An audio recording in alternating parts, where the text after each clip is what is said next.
Tonight's greatness in barbecue entertainment is partnered with the Briscoe Ranch Cook-Off at the Crossroads,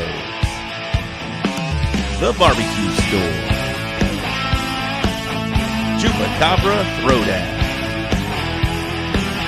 Team Cosmos Q Products, Bull Printing Wraps and Graphics, We Branded Promotion, Texas Oil Dust, Team Rectech, Texas Original Charcoal Company,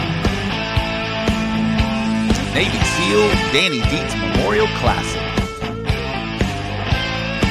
Texas Chrome Heroes Foundation, Pinkerton Pit Barbecue, Mr. King Sharpening Services, Smoke and Magic, the All Fired Up Cook-Off, Laredo Roofing Solutions, Half-Fast Cooker, and the Chopping Block in Webster and Victoria.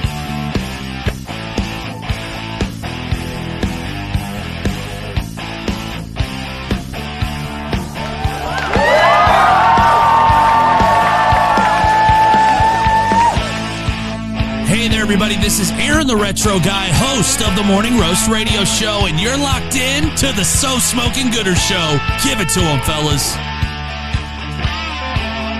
Hey, we got any more beer in here? All right, I'm sorry. I won't talk again. I'm sorry. All right, go ahead, Robbie. If you're gonna put it in the box, put it in the box. And stamp it.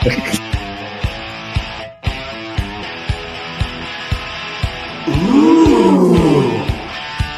Ah. I call it bass boat. Bass boating?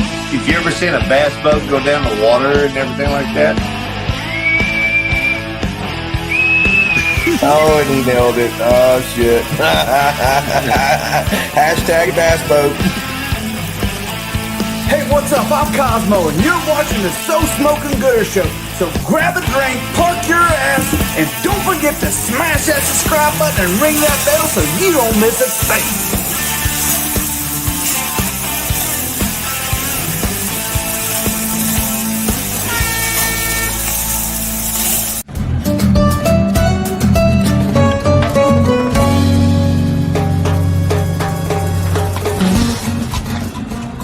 Cesar Mejia with Smoking and Toasting Barbecues, and you're watching the So Smoking Gooder Show. I'm Bill Purvis. I'm with Chicken Fried Barbecue out of Magnolia, Texas. Are you guys ready to outshine the competition? This is the class for you. Man, the color on those things is absolutely amazing. I've opened up the curtain. I'm showing all access. I'm showing you my brisket, my pork, my ribs, my chicken, all of them. And these are all recipes and techniques that I've used to walk at every contest from Texas to Alabama to Myrtle Beach. I've walked all across the countries with these recipes and with these techniques. Wow. What? I wonder if they have this sugar-free.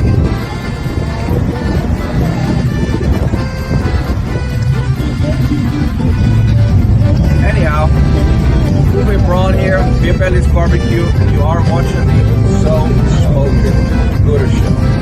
Enjoy. This is Bill Purvis with Chicken Fried Barbecue, and you're watching the So Smoking Gooder Show. Boom. Are you ready to turn up the heat? 1, let's go! Because you've just tuned in to the one and only So Smoking Gooder Show. We're coming to you live from Bullhorn Barbecue headquarters in Cypress, Texas. This is the show where we talk all things barbecue and brews, and you better believe we're here to have a good time. Get ready for the man who knows barbecue like the back of his hand, the guy who can tell you the difference between an IPA and a stout blindfolded, and the life of every party, your barbecue pitmaster and the host with the most, Rob Arocha. Whether you're part of the Gooder Gang or just here for the special guests, barbecue competition updates, or maybe even to rate some boxes, strap in, fire up those smokers, and crack open a cold one, because the So Smoking Gooder Show starts now. All righty, Gooder Gang, welcome to the show. This might be a little loud, Ty. Are we good? I think we're good. Welcome to the show, guys. You know what time it is? A little after 8 o'clock on a Wednesday. You guys know where to be. That is right here watching the So Smoking Gooder Show. I am your host, Robert Rocha. Like that wonderful announcer said, coming to you from the Bullhorn Barbecue headquarters in Cypress. So thank you guys and gals for tuning in, however you're finding us. Some of you guys are on YouTube. Some of you guys are on one of yours on Twitch, and the rest of you are on Facebook. If you're on YouTube, do me a favor, go and subscribe. If you're not already, hit that little thumbs up. Daddy Dutch will get on you later in the show if that's not already done. But welcome to the show, guys and gals. I'm excited for tonight's show. We got Mr. Bill Purvis back on. It's been a little bit since we've had Bill on, but this man is on a tear. I don't know where my co-host went, but he was here in just a second. I'll get him back on here in just a minute. But Mr. Bill Purvis is on a tear. He's been killing it starting out 2025. I mean, he is the GC of the Austin Rodeo. Not only that, he's leading almost every category in the CBA standing. So it's going to be a hard time catching Mr. Bill, but we'll talk to Bill about what he's got going on. He's got a lot of new products coming out or out already. Just check out his schedule and just catch up with Bill. It's been a little while since we've had him on the show, and we're excited to have him back. But first of all, we're going to talk about our boys from the All Fired Up Benefit Cook-Off. That is a big contest coming up next weekend. That is in Pleasanton, Texas. You've heard me talk about it. They want to bring back the glory of the Pleasanton Cook-Off, kind of like the Turn and Burn back in the day. That was such a wonderful event in Texas. So I'm excited for these guys to bring back that type of atmosphere, that type of event back to Pleasanton, Texas. All right. Before we get to all of that, I would bring in my co-host, but I think he stepped back out. Maybe he's having some technical difficulties, but let's bring in producer Ty. More of Ty is always good for the show. What's up, Ty? What is up, Robert Rocha, host of the So Smoking Gooder Show? Bro, I know you have questions for Mr. Bill tonight, and I'm excited. Like I said, more of Ty is good for the show. Ty reached out to me and was like, do you mind if I ask Bill some questions? Like, hell no. Ask Bill some questions, man. That'll be good. So I know you got them queued up. You got them lined up, but you know what we got to do right now, Ty? Yeah, I'm ready. Let's do it. Let's say what's up to the Gooder Gang. Let's say what's up. We got 45K in already just to start. 8 minutes in. I love it. Who was first in? That would be the Dude Barbecue. What's up, the Dude Barbecue? I haven't seen you in a little while. Hope you're doing well. Mr. Keen Sharpening Service. Do we know where Mr. Keen's going to be at, Ty? Yeah, he messaged me, but I'm downloading Rate My Boxes, so I'll get it to you in just a few minutes. We'll figure it out. Nicho Hernando, I got to see Nicho. Nicho, I was checking out Summit trailers, and your trailer popped up, bro. I got to see the inside of that bad boy. Daddy Dutch Barbecue, there he is right there. He will keep you in line. If you haven't given us a thumbs up, Daddy Dutch will find you. Daddy Dutch, that is your task for tonight. Chase Vincent in the house. Pit Live. There's Johnny Maggs. What's up? Eric Arnold. How are you? I think I'll see him in Weatherford this weekend. Smoking and Toasting. I got to see Mr. Mejia last weekend. Brandon Perriman. I'll see him tomorrow maybe. Steve Quint. Hey guys, ready for another good show? Let's go. All right. Thank you very much. Ricardo Nieto. That's a chicken killer right now. Sam Demerit. What is up, my man? Who else we got? Bobby Delgado, Quattro D Drums. What is up? Robert Leal, how are you, my man? Robert, you just did very well. Thank you very much for doing all that. Killing it out there. Sergio Chop, I got to see that great family this weekend. Who else we got? Kevin Hernandez. Saw Kevin this past weekend in Con Can. If you guys haven't been to Con Can, go. It is so awesome. I'll put a video up here in just a second. Who else we got? James Dodson in the house. What's up, Gooder Gang? Did you GC'd a rib cook-off? I need to start highlighting the rib cook-off, so I'll mention that later. Raul Gonzalez, what's up, my man?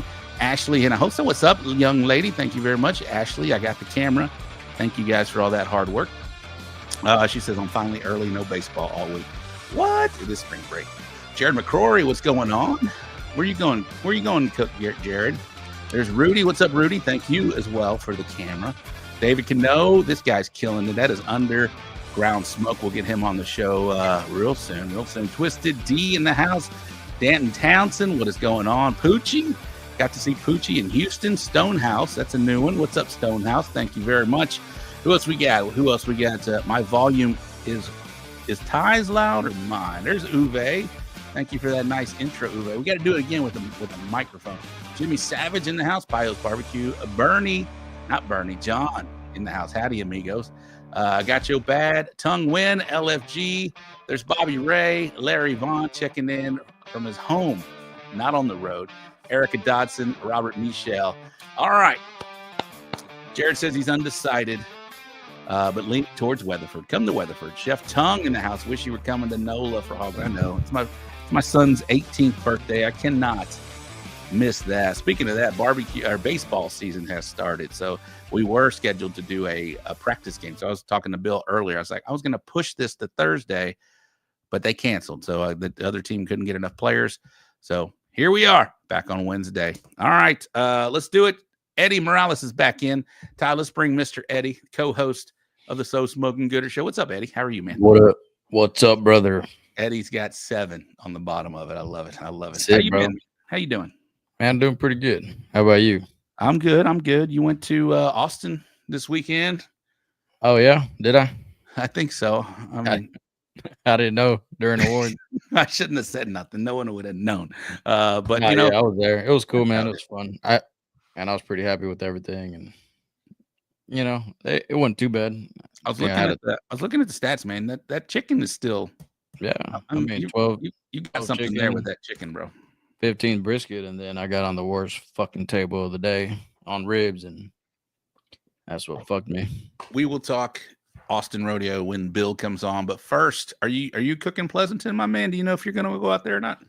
I believe so. That's the plan. All right, awesome. Well, let's bring them on right now. We got Shaler and Steven with All Fired Up Benefit Cook-Off. We've been talking about this event. This is going to be next weekend in Pleasanton, Texas.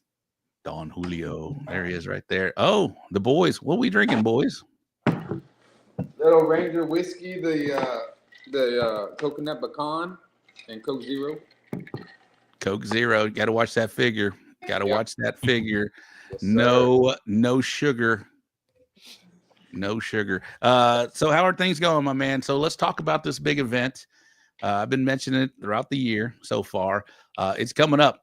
We said, hey, that's going to be coming up quick. I got to see Steven in San Antonio. I was like, it's going to be here before you know it. And guess what? I thought Christmas feels like 3 weeks ago, but here we are in March, the mid-March already. So let's talk about the event. Let's introduce you guys first, and then you guys are promoting that event. But please introduce yourself to the Gooder Gang, and then we'll talk about your event. So I'm Steven Wilson. Founded this benefit about 8 years ago. It's the 8th annual. I've been working for the sheriff's office for 14 years. A guy in maintenance had cancer, so is he still there? Yeah, he's there. 8 years ago, and he had cancer, so let's do something. So we started that in a shooting competition, and every year it's grown bigger and bigger, and here we are today. Usually pre-entry, we usually have, people don't pre-entry, and we usually have 8 teams. Probably the biggest we ever had was like 36 team turnout, and we're up to 30 pre-entries right now, so I think it's going to be pretty big this year. Awesome. Well, that's good. A lot of cooks, we don't like I don't know what it is, but we don't we need to be better at that, Eddie. But we don't pre-enter. And we do it for somebody different every year that has an underlying illness. This year is for an 8-year-old little boy with bone cancer out of somebody in our county. So that's amazing. So you already got 33 pre-registered teams. What's y'all's biggest event so far?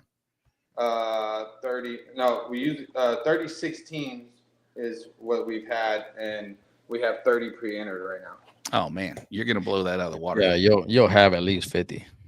That's what we're hoping. Well, I think we have a run-in deal going. Some of the board members, if there's what is it, 87 teams? Something like that. 87 teams. We're gonna get the logo tattooed on us. So y'all make that happen. Oh shit! That sounds like a challenge to the Gooder Gang and some people are like, listening. I'm not doing a tattoo, but I'll do a brand. So maybe some people get it. Oh shit! Damn, do the tattoo. does the GC get a free tattoo?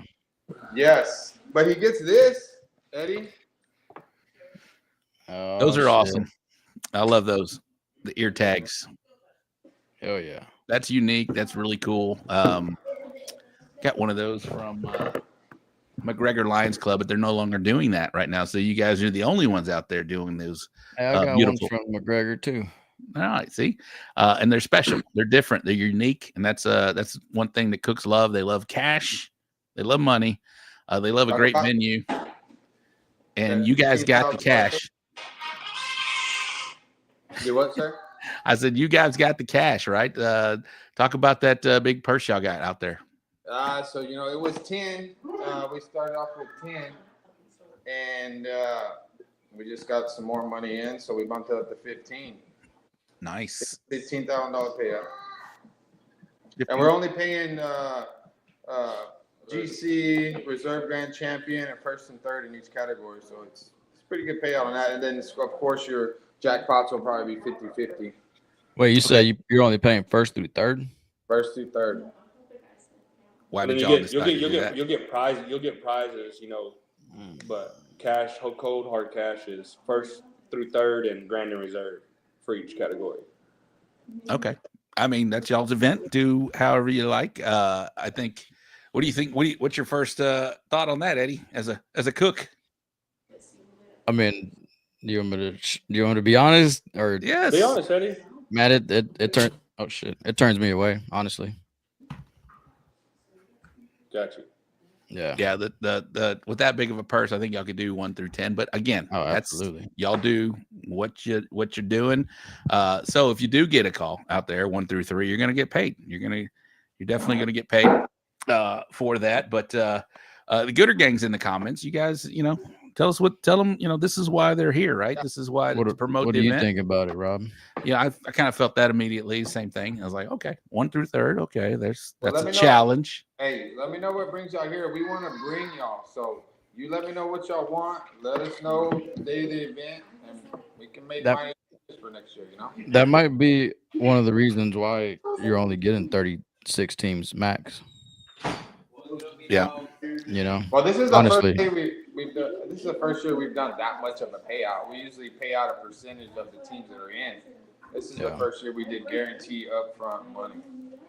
Well, I think, man, and speaking as a cook and not trying to critique, but personally for me, percentage payouts, they turn me away. Right. And man, even top 5, I'm like, fuck, man, I maybe go, but more than likely, I'll only go if that's the only event. Like, man, especially if you have that much money, like Rob said, I mean, you can definitely pay out the top 10. Yeah. A lot of the Gooder Gangs in there saying, pay the top 10, pay the top 10. So there's so many damn good cooks here in Texas, and especially a purse like that is going to attract a lot. So when you're going out there for 3 spaces, it's still, we can talk about this offline, but that's kind of what we were thinking. You can put it right there. Thank you very much. Appreciate you. We're not y'all are the barbecuers. We are the guys that are trying to make y'all happy. We're not professional barbecuers. So what the barbecuers want is what we'll do to attract y'all here. So I mean, that's something we can talk to the board about if that's what everybody's saying in the comments. So yeah, chicken fries in there. I think you'll definitely attract. Yeah, I think you definitely attract more if you're paying out the top 10. A lot of the Gooder Gangs in the comments. A lot of these are top-notch cooks as well. They're all saying top 10. So maybe I'll take that into account. I don't know, but we'll figure it out. If y'all decide to do that, we'll make an announcement, and that'll be what it may be. But right now it's first through third. Brandon Paramus is first through third. I'm out on that. Sorry, guys. But chicken fried is in the comments. That's your GC from last year, chicken fried. What are the benefits to winning this, being a grand champion of your event? Obviously, you're getting some paid. You got some awesome trophies. It's a state, so it'll get you your bung. Beautiful. All right, we got the state proclamation. That is amazing. Last thing, talk about the venue, man. Where we're gonna be? What's it like out there? So if you've been to Pleasanton, Texas, you probably know where Chili's is because Chili's Bar and Grill is that big. So it's right behind it. It's on the flyer. It's at the livestock show. If y'all been to Turn and Burn, the last I think 2 or 3 years, it was hosted there. So if you've been to the last 2 or 3 Turn and Burns, it's at the same location. You got plenty of area, plenty of space, some shade trees. Just nothing fancy and nothing.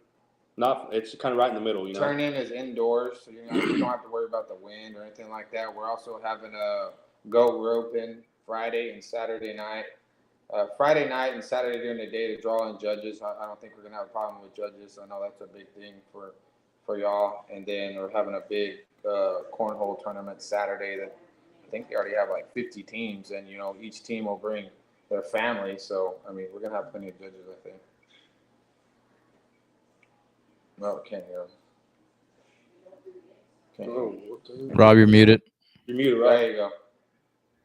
Yeah, my dogs are barking. I muted myself, but I'm excited. Regardless of what y'all decide, I'll be out there, man. I'm going to be out there supporting this event. Again, you mentioned it's going to benefit an 8-year-old going through some big time life events, man. But is there anything else that we didn't mention before we get you guys out of there?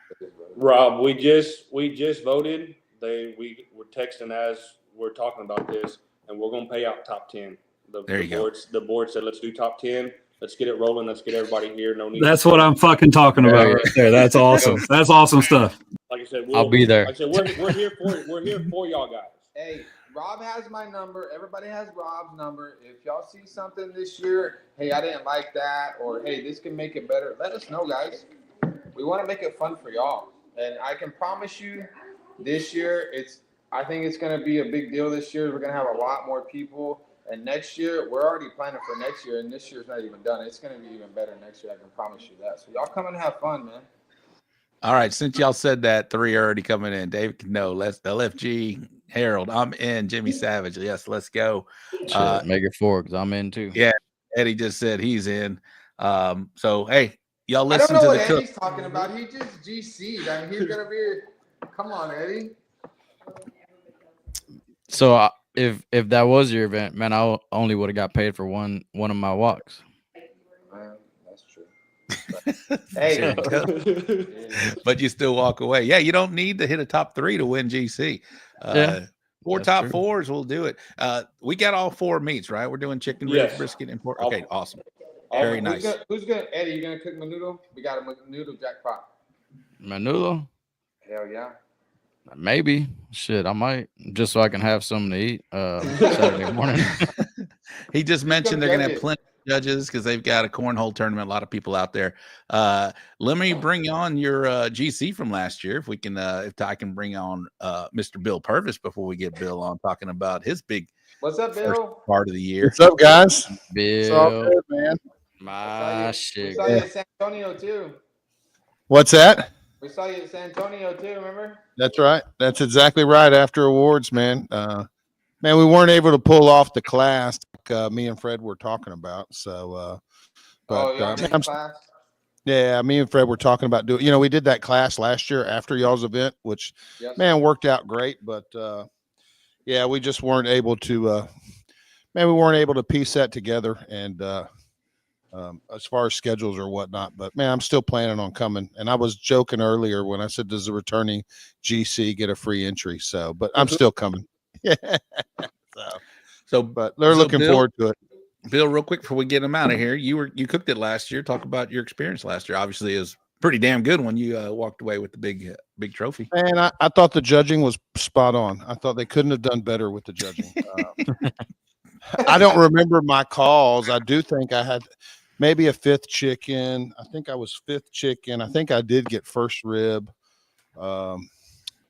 Not sure about pork, but maybe 3rd brisket. I'd have to look it up. But yeah, I do think it's the right move to pay top 10. With cumulative scoring, you can easily win a contest with, I mean, I just cooked Austin Rodeo, and man, I don't know how deep they paid, but they didn't pay anything for Grand or Reserve.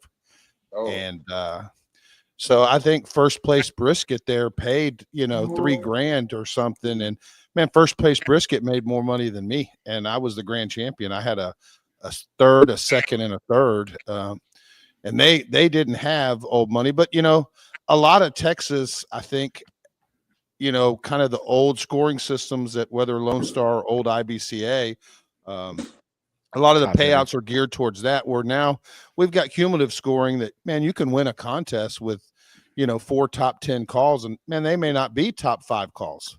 So to spread that money over the top 10 and pay Grand and Reserve, I think that's probably the best move. So, but it looks like you guys have already sorted all that. So, the board's watching. Yeah. Hey, Bill, I didn't see you in that all fired up chair you won last year at San Antonio. You haven't been using it? What's that? That chair you won at all fired up last year. I haven't seen you. You weren't in it on San Antonio. Man, which chair? The chair. I won a chair. Man, I don't even remember the chair. The chair. It's still in the load rating testing phase right now. Okay. I guess so, man. I don't think I left with a chair. You sure? I don't think I did. I don't think I ever got a chair. Yeah, I don't think I did, man. I've won all kinds of things, but I don't think I've ever won a chair. So I did want to win a chair one year. And this is, man, the year IBCA, they would always give out chairs. And man, the first year that I really, it's my second year in IBCA, and I started chasing points. And man, all year long, I'm chasing points and wanted that IBCA chair. And it was the only year they decided to give out knives.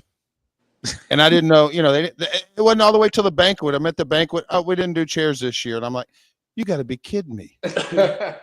Man, I've been cooking IBCA every weekend, and I finished third overall.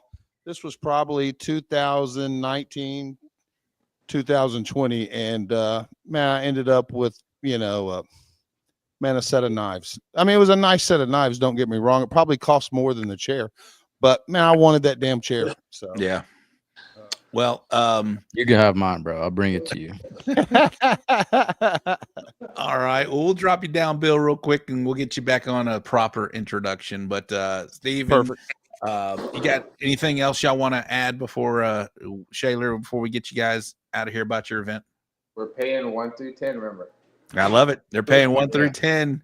That's, hey, y'all listen to the cooks, and this is what we want. This is what we ask promoters, man. Just, do your thing, do what's best for your event to make it grow, to make it successful. But also, listen to the cooks, and right there, perfect example in real time. You guys listen to us, and we got it. So I told you, San Antonio, I still got you and Eddie for swag. We have everything will be in by the time we get the rest of it next week. I'll get y'all hooked up. Love it. Well, Eddie is a professional barbecue model, so that's the guy to give swag to. I love it. White t-shirt contest, Eddie. So keep that in mind. Only if the shirt's white, bro. There's a white man. Those two guys look familiar. Yeah. You guys. All right. Well, thank you very much. We're excited, man. We're excited to help you grow this thing. And we got the 87 is the magic number, ladies and gentlemen, and they're all going to get tattoos of I guess the all fired up logo. Yes, sir. Will be tattooed on these gentlemen. So 33 or 30-ish pre-registered teams. Gooder Gang, if you're listening, 15K next weekend. They are listening to the cooks. They've got a great plan out there. Somebody keeps mentioning about judges, but yeah, they said there's going to be plenty of judges out there. So Brenda, I believe, is the head event rep as well. So we love Brenda. It's going to be a great run CBA event. I'm sure you guys are going to do a great job doing the promoter, everything that promoters have to do for that. But we're excited. Eddie said he'll be there. I'll be there. A lot of the Gooder Gang said, as soon as y'all said, yeah, we're paying top 10, they said, all right, we're coming. So sign up, guys. If you don't have to, they got to pay on site, or they pay. Oh, Bill's got one more question. How much is the goat roping? Man, I did that. I paid like $25 to enter the goat rope at a cook-off in Harper. $10 a man, Bill. Hell yeah. That goat roping is, we didn't do worth the shit, but it was great. You know, we had fun. Hold up. It's open to anybody to goat Open rope? to anybody. Oh, it's a fucking blast. It's a blast, the goat roping. It's literally what it sounds like. You can go out there on your Man, foot. you can stand there in Crocs and goat rope. You know, you Yep. can be in Crocs and goat rope. It's awesome. I thought this was like a rodeo event. We're going to see some. Oh no. Oh no, man. It's a hoot. You got to do the goat roping, man. It's great. So. All right, that's a challenge to the gooder gang. Everybody goes out there. Let's put some money into this goat roping deal. That'll be fun. That'll be fun. We'll all right now maybe whoever the goat is in Texas, we'll goat rope Fred. whoever it may be. We'll goat rope Phil. We'll have him run out and we'll try and goat rope him. That'll be fun. We'll have a good time out there for sure. All right. Well, thank you guys very much, and we're excited to see this event happen and grow. Yeah, we'll see y'all next weekend. We'll see y'all there. All right. There they are, Shaler and Steven, with the all fired up barbecue benefit cook-off. I'll be there. That'll be a good one. 15K next weekend. Pleasanton, Texas. Pleasanton, for those that don't know, just south of San Antonio. Turn-in times, there we go. Jackpots are $25. A lot of jackpots, I believe. Kids Q, dessert, Cook's Choice, margaritas, menudo. You cook that, Eddie? I cook a pretty good menudo. All right, well, let's turn it in, bro. Let's find out. I might not have enough to turn in after everybody gets done with it. There you go. All right. Well, it's 8:30. Let's bring on the guest of the evening, the second guest, the second part of the show right now. We're talking about, what do you know about this guy, Eddie? Man, that's my gumball machine, bro. That's my gumball machine, homie. So shit. Man, we talk all the time. Fucking great guy. You got any questions, whatever, he'll answer. He don't give a fuck. And man, he's fucking killing it, bro, as always. No need for an introduction, but I'll do one anyway. Mr. Bill Purvis, killing it out there right now. I've seen the meteoric rise of chicken fried barbecue. It's been fun to watch. He is killing it. He is a great ambassador for barbecue. If people talk about one of the nicest guys out there, one of the most helpful guys out there, he's definitely mostly on the top of everybody's list. And we're talking about this man right here, Mr. Bill Purvis with Chicken Fried Barbecue. What's up, Billy? What up, fellas? What it's up? All good, man. Yeah. Ty, we got any claps for Bill? There's got to be. There we go. Give him There. a clap. Don't cry, Bill. Don't cry. And I'll tell you this though, man. If you help people when you need help, man, you got a lot of options. You know, That's true. This is true, man. This game's tricky enough, and we all need help. So, man, the more you can help people, the more options you got. Whenever you need some help. So. 100%. I feel like a lot of the people out there are pretty helpful in the game right now. Not always be that way, but it feels like within the last 6, 7, 8 years, it's definitely changed with the advent of classes and YouTube and whatever it may be. People are pretty helpful out there, man. There's not a lot of secrets out there anyway right now. This is very true. Yeah, man. I think the whole community, man, we all want to see each other do good, especially, you know, when we see each other every week, week in and week out. Man, no one likes to see somebody showing up every week, and we all know it's an expensive hobby and just getting their teeth kicked in. So, man, we got to help it grow. We got to help each other for sure. Yeah, it's definitely less secretive than it was when I first started cooking. Man, I got kicked off a team once for being too secretive. So, yeah, I heard about that, but that was out of Austin too. I'm talking to two former or current Austin Rodeo champs. Eddie, you won that thing as well, right? Yeah, I won it. What year was that? 22. 22. Bill won it 22, reserved it 23, and then Bill got it 23 and 25. And then Robert last year in 24, and back to Bill in and me and Eddie switched turn on the rodeos. You know, this is Eddie's third time to be on Champions Row. This will be my second time to be on Champions Row, and it's all come from rodeo cook-offs. You know, fuck yeah. If you're gonna put it in the box, put it in the box. Hey, Champions Row is gonna be fucking badass. Oh, it's gonna be awesome for sure. Who's on Champions Row this year? Eddie, Bill, Josh, and Josh. There's and the American Royal. Well, it hasn't happened yet. Yeah. Okay, so it's immediate. Okay, got it. All right. There's still two open spaces: the Royal and the Jack. So, man, if Fred can win, the Royal or the Jack, and another Texas, if Texas can win the Royal, man, that would be 4 Texas teams on Champion Row. And then, if a Texas team gets drawn and wins the Jack, it could be. I don't think that's ever happened. 5 teams out of Texas on Champions Row, but man, right now we got 3, which. And it's probably usually the case, 3 just about every year. So, yeah. Real quick, let's go back to Champions Row this year. I met Scuffletown. Who else was there this year? Robert was in there. Chunky Barbecue. Chunky, how'd they do? Man, he finished pretty good. I think he was like 12th or 13th overall. So. That's awesome. That's awesome to come down to Texas and do well for those guys. They were East Coast guys, I believe, right? Mm-hmm. Chunky was, he won the Royal and he was Team of the Year, and man, his boxes look great. Man, he got in there. He finished, I think, like I said, 12th or 13th overall. So, Rosicki, does Memphis make Champions Row? No. Nope. Right. Nope. They only do pork. So, got to do them all. And does Houston get on Memphis? Well, Memphis is asking. They've kind of expanded their invitations out there, but it's not automatic.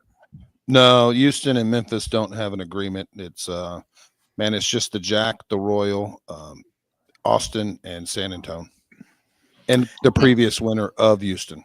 So, and Austin has a deal with everybody. They do. So it gets me a free entry into San Antonio, and man, I think a bunch of other free entries. I'm not sure, but yeah. But I do get a free entry for San Antonio because they 2 swap and Houston swap. So Bill, let's talk about. Go ahead. I'm sorry, Eddie. Go ahead. No. I mean, I'm super excited about Houston. So, obviously I cooked it not this time, but the year before from winning San Antonio, and got a first chicken and finished 4th overall. So, man, I'm excited to go back and cooking on Champions Row is, man, they treat you like rock stars. It's great. So it's just the experience alone. Of being on Champions Row is, man, it's different. You've got your cook trailer. You're not sitting, cooking on some drums or some cans behind a bunch of people catering. So you can actually, you're in your own rig, which is, not necessarily in Houston. It's not common that people get to bring their rigs. And even when they're cooking for other people, it's, here you've got this little space, That's true. I mean, Houston has a lot of real estate, but not for cooks. It's all not, for parties. Not for the competition part, man. It's all for hospitality for sure. It is 100%. You guys, Hatchers, you guys think you can leave some for the rest of us? There's Hatch. Hatch is. I got your shirt on tonight, Hatch. Got it on there. There you go, Hatch. Man, we're leaving the Royal and the Jack open for you, Hatch. Me and Eddie, we're gonna leave it open. So yeah, maybe. you could reserve it. One of us will win it. That would be great. Yeah, I'm gonna do a little holdback on the Royal. So that's awesome. What is it about rodeo, guys? I mean, that y'all seems to bring the best out of you guys, man. These big, well attended rodeo contests. Man, I don't think it's much different than any of the other ones we do. Especially Austin CBA. It's always going to be. And single round judging, man, it's always going to be a table game. You do have to cook good food, but man, you got to land on the right table. And, my cook, I felt really good about brisket, or felt really good about ribs. I wasn't crazy about my brisket, but man, it landed on the right table and it scored. So it's half luck and half skill, but you got to get good food across. And there's a lot of good teams throwing good food, and you just never know what 6 tongues are going to be on that table. And man, I run the same brisket and I could get hammered one week and the next week it's, 3rd place. So, yep. Yeah, that's barbecue. Eddie, about you, man? You seem to be doing well at these big events as well, these rodeo events. Man, I don't try harder. I just do the same old shit, really. Like Bill said. I mean, I was happy with all 3 of my categories. I felt pretty fucking good. And, man, 2 of them did well. But, fuck. I mean, like you said, it's a fucking table game. So man, I got on a fucked up rib table and that cost me a top 10. As I mean, the food we turned in at Houston, I cooked with Stacy at Houston, and it was just as good as the food I turned in at Austin. And man, we got destroyed. So we hit some rough tables that just didn't, man, they were looking for something else. I don't know if they were looking for a no sauced rib or what. The table that we were on, Anna cooked our chicken. I cooked a chicken. Anna's chicken was really good. We turned it in, and man, she got destroyed in chicken. But man, fast forward a week, and we're at Austin Rodeo. I get third chicken, and Anna gets second chicken. So, man, I would be willing to bet that Anna did not change her chicken one bit from week to week. So David Dunn, Josh is catching strays tonight, just like Josh. Won Houston and sat on all calls. That's the way it is, though, man. It is the game we play. We say cook good, get very, very lucky as well. But it's not luck, man. You guys, Bill, man, you're just on fire right now, bro. It's you've got to be feeling pretty good about your proteins, all of them. Is there one that is maybe you're not as confident in right now, or you pretty much rolling on all four cylinders right now? Man, I think it's probably meat quality more than anything. As far as my confidence level is what meat I'm bringing, because I've cooked the same recipe on a brisket week to week, and man, they don't turn out the same. And to me, it's man, it's finding good meat. If I can find a really well marbled brisket, man, I feel pretty good. But sometimes, and I'm notorious for kind of opening my stuff at the cook-off, and man, there's been plenty of times where I've opened it up and been like, man, you should have like pre-trimmed this thing because this is crap, and man, I think to some degree I've gotten lucky with crap stuff as well. And man, I've cooked some stuff that I thought was balls money, and I've sat on my chair. So again, there's a lot of luck, and there's no one out there, I don't think, that's hammering it, 50% of the time. I mean, some of the best cooks in the world, struggle to win 30 or 40% of the time. So, and you're going to lose more than you're going to win. And it just, when you cook every week, it kind of gives the optics sometimes that you're killing it with really, man, I sat on my ass there. Where else did I sit on my ass? Traders Village. Man, I didn't get one call at Traders Village, and the guy that won Traders Village, which I think was Kevin, man, he's a great cook. So it's encouraging to see. You don't really see, man, who's that guy that won? It's usually a good cook that wins. It's not like, man, that guy, man, you don't see like, Bubba's backyard tire shop get in there and win. So it's not completely random. It's good cooks that are winning. There's just a bunch of them. So shout out to Bubba. 100%. 100%. Are you sponsored by them? I mean, if like Bubba's tire shop was winning and nobody knew him, you'd be like, man, what the hell's going on here?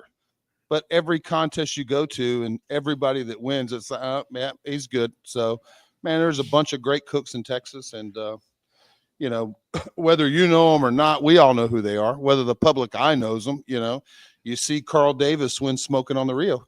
Man, Carl's turned into a great cook. He's consistent. He's always in the top 10. And, man, if you can get in that top 10 week in, week out, boom. Man, sooner or later, you're going to hit one. So. Basically, Bubba's the man. Bubba is the man. Carl Davis, he's I love seeing guys that just take into this sport, dive in head first. I think Carl got bit and it just consumed him. He's not missed a weekend from listening to Carl. Man, he's hook, line, and sinker. He's on it, and man, he's working at it. And good for him. He's getting some. Smoking on the Rio is a monster win, and man, he walked all four there. So. Dude, in 4, and 4, and that was pretty solid. Shout out to Carl. Sure. Where's Roddy? I saw that comment, Roddy, about my number being on the walls everywhere south of Buc-ee's. We were just getting back to that. And he got another comment for Bill before we keep going with him. Wait, what? I was just asking. Oh, I thought you said there was another comment. No. I was just asking if you had another question for him. No problem. But Bill, so right now I was looking at the, doing my prep work for Bill. But you and I have been friends. I've seen you grow in this sport from the very beginning. I saw Bill.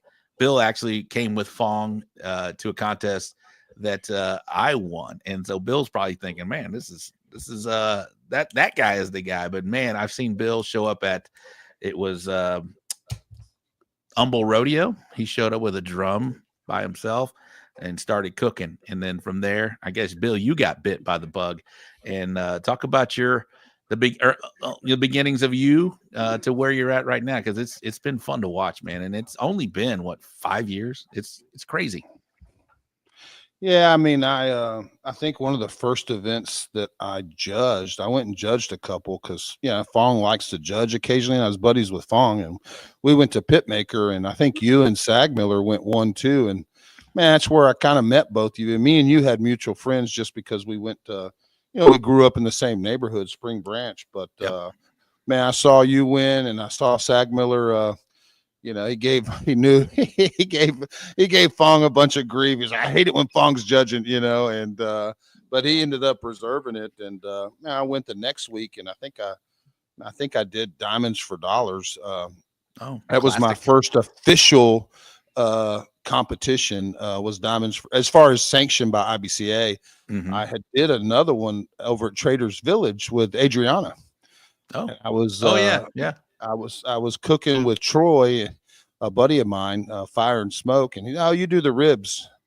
So I cooked the ribs, and we were serving like 20 something people because he had all these family and friends. Man, we were throwing all these ribs on, and we forgot about the comp ribs. And I had hung around enough of you guys to know, man, I'm going to cut these with the electric knife, and they're too tender. Man, we're screwed. And we ended up getting first place rib, and it was a Go Metro. So first place brisket GC'd, and man, we got the RGC on the rib that I cooked. And I think I'd used pork pachanga because maybe Jason told me about pork pachanga as the rub. And it was back then. Yeah. But that hooked me. Then it was like, man, let me move on into IBCA. And man, I sat on my butt for definitely the first couple of months going to cook-offs, Diamonds and Dollars. I think I got like a 17th place chicken. And I'd actually burnt my chicken. I was cooking on a big offset that I borrowed from the office. And man, I don't know. I put the half chicken on that offset at like 7:00 in the morning, and about 8 or 9, man, it was completely black.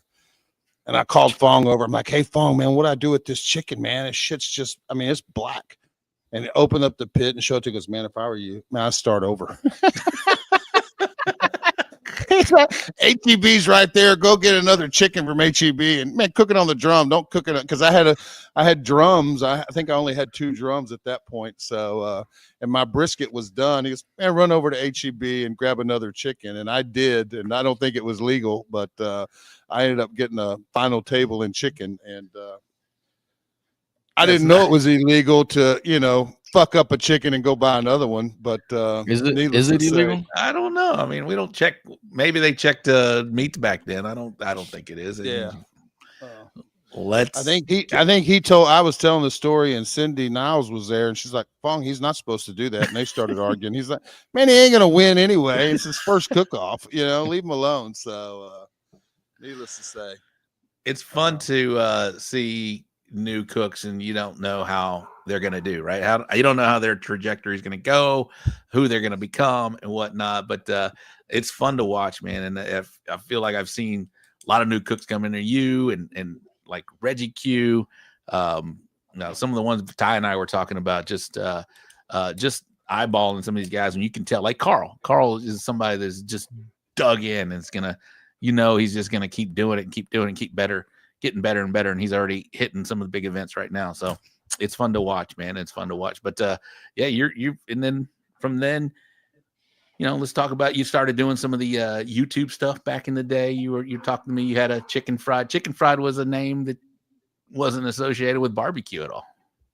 Yeah, I had a YouTube channel where I was doing a lot of hunting, and I was shooting animals, hogs and deer, and bow hunting a lot. So I would to share them with my friends at the office, just the kill shots. It would, I'd be in a tripod, and a hog would walk up, I'd reach over, hit the record button, and plunger the hog with my bow. And and the video would show me which tree the hog ran around. So I would use it for tracking and stuff, but they were little, 20, 30-second clips. And man, it was just easy to share them with people at the office if I just put it on YouTube. So, and it was easy to share it with customers. I was doing sales for an oil field company, and oh yeah, man, I shot this buck over the weekend or this hog, and man, here's a little video, and I'd send it to them or whatever. And I had someone come in the comments, some like animal activist person, and yeah, freaking, I was like, shoot, man, they're chewing me up on YouTube comments about killing animals. So I thought, man, I need to change my name. I can't have, because I just had it as Bill Purvis. So man, I quickly went on there and changed it to Chicken Fried Hunter. And so for a while, it was just Chicken Fried Hunter. And then when I entered my first contest, they were like, man, what's your team name? And Fong was saying, oh, you be Extreme Texas Cookers #2 or whatever. I was like, no, I think I'm going to be Chicken Fried Barbecue. That sounds better than Extreme Texas Cookers #2. So, and it was just kind of at the moment at that cook-off, filling out the paperwork that, man, I'm changing. So then I went and changed the YouTube to Chicken Fried Barbecue. And it was meant to be, bro. I stopped hunting altogether because, man, I was out chasing plastic trophies every weekend, and you can only have one Sag Miller's in the comments, man. He was there. He had gotten me a drum, which I still have the OG, and that very first drum, and he had talked me into going to Trinity, and that was my first actual IBCA call. Was an 8th place rib, and me and Sag Miller and Phil are all sitting at the table. And back then the points were cumulative, and man, I was so pumped. I got like an 8th place rib and 2 points. Yeah, and Phil's like, man, you're going to move up in the points about. You're going to move because there was a shit ton of people at 0 points, right? Man, I was in like, I don't know, 1,500th place with 0 points, and man, he goes, you're going to move up about 400 places with those 2 points for that rib call. And man, he wasn't right. Oh, he wasn't wrong. We did.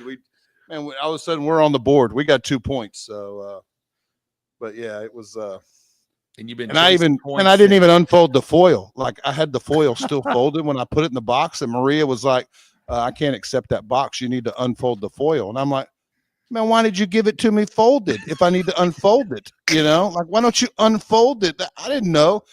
And she's like, man, here's another box and here's some gloves. You got 8 minutes to fish that foil out and fold. I mean, it looked like a hot mess by the time my, dick beaters got in there and messed with all those ribs and unfolding the foil. And I was like, I'm screwed. But sure enough, 8th place rib.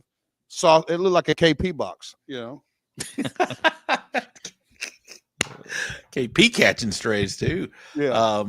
That's a cool story, man. It's fun to hear the beginnings of somebody's journey, and especially one like yours right now, who's just killing. You went from that to having an unfolded foil to being on national television doing barbecue, Bill, and now you're continuing to kill it. You've got products you're introducing. I guess we can jump into that. You've got chicken fried rib grind, classic. Yep. Been on the market, what, 2 years now? Probably 3.5, maybe, I think. Okay, it's been that long already. 3.5. It's seems like it's longer than I think, but yeah. I've gotta be one of the top sellers in the nation. I feel like I think everybody's got that in their bank.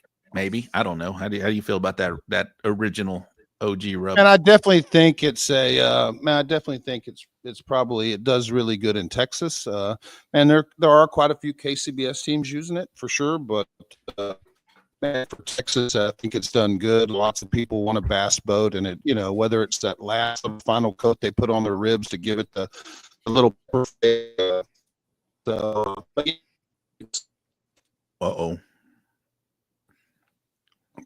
There we go. But yeah, it's done, man. It's done great. It's definitely a layer that I put on every meat that I cook. And man, I know plenty of other people that, man, they use it on brisket. Maybe I should have just named it the grind instead of rib grind, because, and it was on every meat last weekend in Austin. It's on my chicken. I even have a little video of me, setting my sauce, and man, I haven't put it out there yet, but of me just throwing some rib grind as a finish dust right out of the bottle on my chicken. And man, she got in there for 3rd place. So, and same with my Houston Rodeo chicken, man, 1st place chicken, Houston Rodeo. And man, you can tell from the pictures, it's on the chicken. So You can tell on a lot of them right there. Look at that. Look at that photo right now. Now you're in all the other the big stores right there. But Sweet Grind you just introduced within the last year.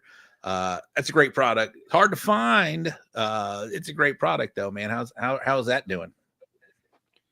Man, all of them have been really, man, I've been really blessed. So they've all been doing really good. I got picked up by Home Depot, and Home Depot has wiped out not only my inventory, but my co-packer. Man, they're trying to keep up with the demand of Home Depot. So it's cool to see it in stores. It's cool to go to the Home Depot down the street from my house and see it. I've even buying it. I bought it from Home Depot myself just because. I need it, yeah, it's man, I've been blessed. I think in the next 2 weeks, some of that's slowing down. So I will have it both back in stock at my website, but my co-packer is the one that made that connection with Home Depot. So it's not necessarily me. I get a lot of questions. How do you get into Home Depot? And that's all my co-packer, Old World Spice. They're the ones that have these retail, they've got retail contracts, which is why I decided to go with them. So they're the ones that are actually, they have a sales team that's actively marketing, Home Depot, Ace Hardware, all the sporting home, home hardware, sporting goods, Lowe's. So they get it in there and they just pay me a royalty. So, man, it's great for my brand. Love it. And I hope, I was at the Ace show last week, and I'm not in Ace, but they're pitching me to Ace, and ultimately it's up to Ace Hardware to decide who they take in. So, man, I couldn't be more thrilled. And those guys are, that's who I wanted to go with. And they approached me at San Antonio and Rodeo and asked me if I would consider using them as a co-packer. And they had a demand from Ace wanting Texas rubs. So, man, I switched over to them, and knock on wood, hopefully we'll get into Ace Hardware. So. Well, that would be awesome as well for you. Caleb says, I went to Home Depot and told them I knew Bill, and they kicked him out. Yeah. They probably didn't kick him out for that, They may have just kicked him out for that, but if he didn't say me, they probably would have taken him to jail, And before we stop talking about your products, you got the Game Changer. No, is it Game Over? Game Over. And you've got the newest one, the brisket wrap, that seems to be all the rage right now in the competition barbecue world.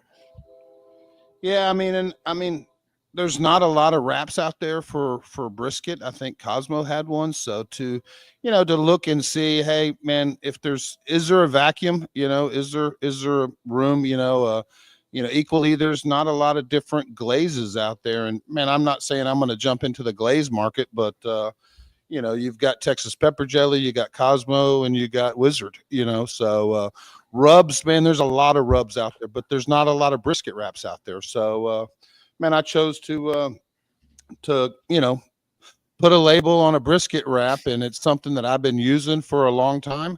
It's Crawford's. I don't know if y'all are familiar with Crawford's beef spritz, but Crawford called me up and offered me to sell his spritz line, which, man, I bought it. We had been using it. Several guys have been using it kind of secretly in their brisket wraps, and man, I rebranded it under Chicken Fried because it was a product that I use, and it's a product that man, I know works. And like I said, I think Robert Smith and several others, man, have used it in their briskets for quite a while. So I'm not going to mention all the names of everybody because, man, they'll probably get pissed off, but I don't think Robert cares, So. Robert had it in a class, so it's not he's already showing that I think he broke the news to a lot of people about the beef sprit or the wrap whenever it happened. Yeah, I mean, me and Robert, and there was, like I said, there was several of us that, and man, Crawford was like, it's the only one out of his line that was really selling. I think maybe the spritzes just weren't selling as much, but man, we were never using it as a spritz. We were all using that beef as a wrap. So man, just call it what it is and tell people how to use it, how I use it different than Robert. Man, everybody that I know, there's several people using it. Some people only use a half a bottle. I use a full bottle, but man, it's another element that you can kind of mix and match and make it your own. Whether you mix it with powders, not mix it with powders. So cool. We're all trying to find that silver bullet. And man, I think the brisket wrap is definitely, man, it's taken well. And man, I've been really fortunate that people are posting their results. There's been quite a few first place briskets of people posting that, man, I don't even know who they are, but they're kind enough to post, and man, which helps obviously a small business like myself if other people are willing to share, some of their results. Jared, I see that new wrap helping teams walk stages that normally don't in brisket. That's awesome. What's up, Jen? Jen's in there. Howdy. How's everybody? Boogie is in the house. Be kind and rewind. That's an old school saying. Los Barachos and Tony. Oof, I mixed some powders last night. Woke up naked. Different kind of powders. Is it Crawford that had the peach spritz? Yes. Yep. Yeah. Is he still selling his product, or is it? No, he's he's selling his sauce, Crawford sauce, and his rubs, but his spritz line, I purchased his spritz line from him. So I haven't released the peach or the apple, because man, I want to play with them first. I don't want to release something that I don't use, or that. Yep. Awesome. So maybe down the line. I ran his apple in some ribs, much like I used the beef spritz and brisket, and they turned out terrible. So I was like, hold the phone. Yeah. And don't pour a whole bottle of the apple into your rib wrap. But man, it wasn't ideal. So, and I did it at a cook-off, which, man, I should have did it at the house, So well, before we totally get away from Austin real quick, congratulations again, grand champion. 200 and how many teams were out there, Bill? I don't know, 224. 224. Out of 224, Bill Purvis top three'd. There were only 3 categories: chicken, ribs, brisket. Bro, you top three'd in every single category. You wiped the floor with the field out there. Obviously, you may have felt good or whatever, but when you think back about that, it's pretty impressive, bro. That's pretty awesome. Yeah, I just consider it pretty lucky. So I had decent food, and I would actually, my brisket, I wasn't crazy about it, but man, that's happened a lot. Sometimes what I think isn't what the judges think. I've turned in some pretty crappy briskets, and man, they've done well. And I've turned in some briskets that I think are, man, exactly what the judges want. And man, they've gotten 10th, or 15th place at a 30-team cook-off. Right. So. No, 100%. Yeah, I went over there and talked to Bill, and he was like, man, I need brisket luck. I need chicken luck. I cooked 3 halves, and 2 of them I felt like were overdone, and one of them I felt like it might be a little underdone. If they start digging, man, they might find blood. But I'm gonna turn in the one that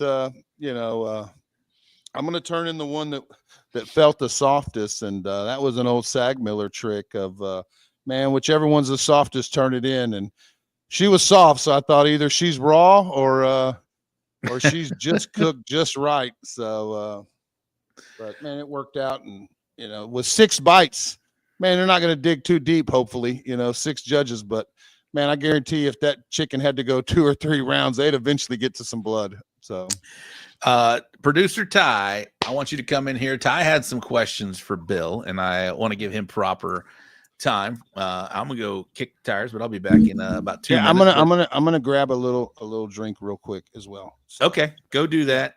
Yeah, I'll do that. Are we taking a break? I gotta check the tires as well. So, Ty, yeah, how about you do the rundown real quick? All right, sounds good. Where's the things at? Right there, bro.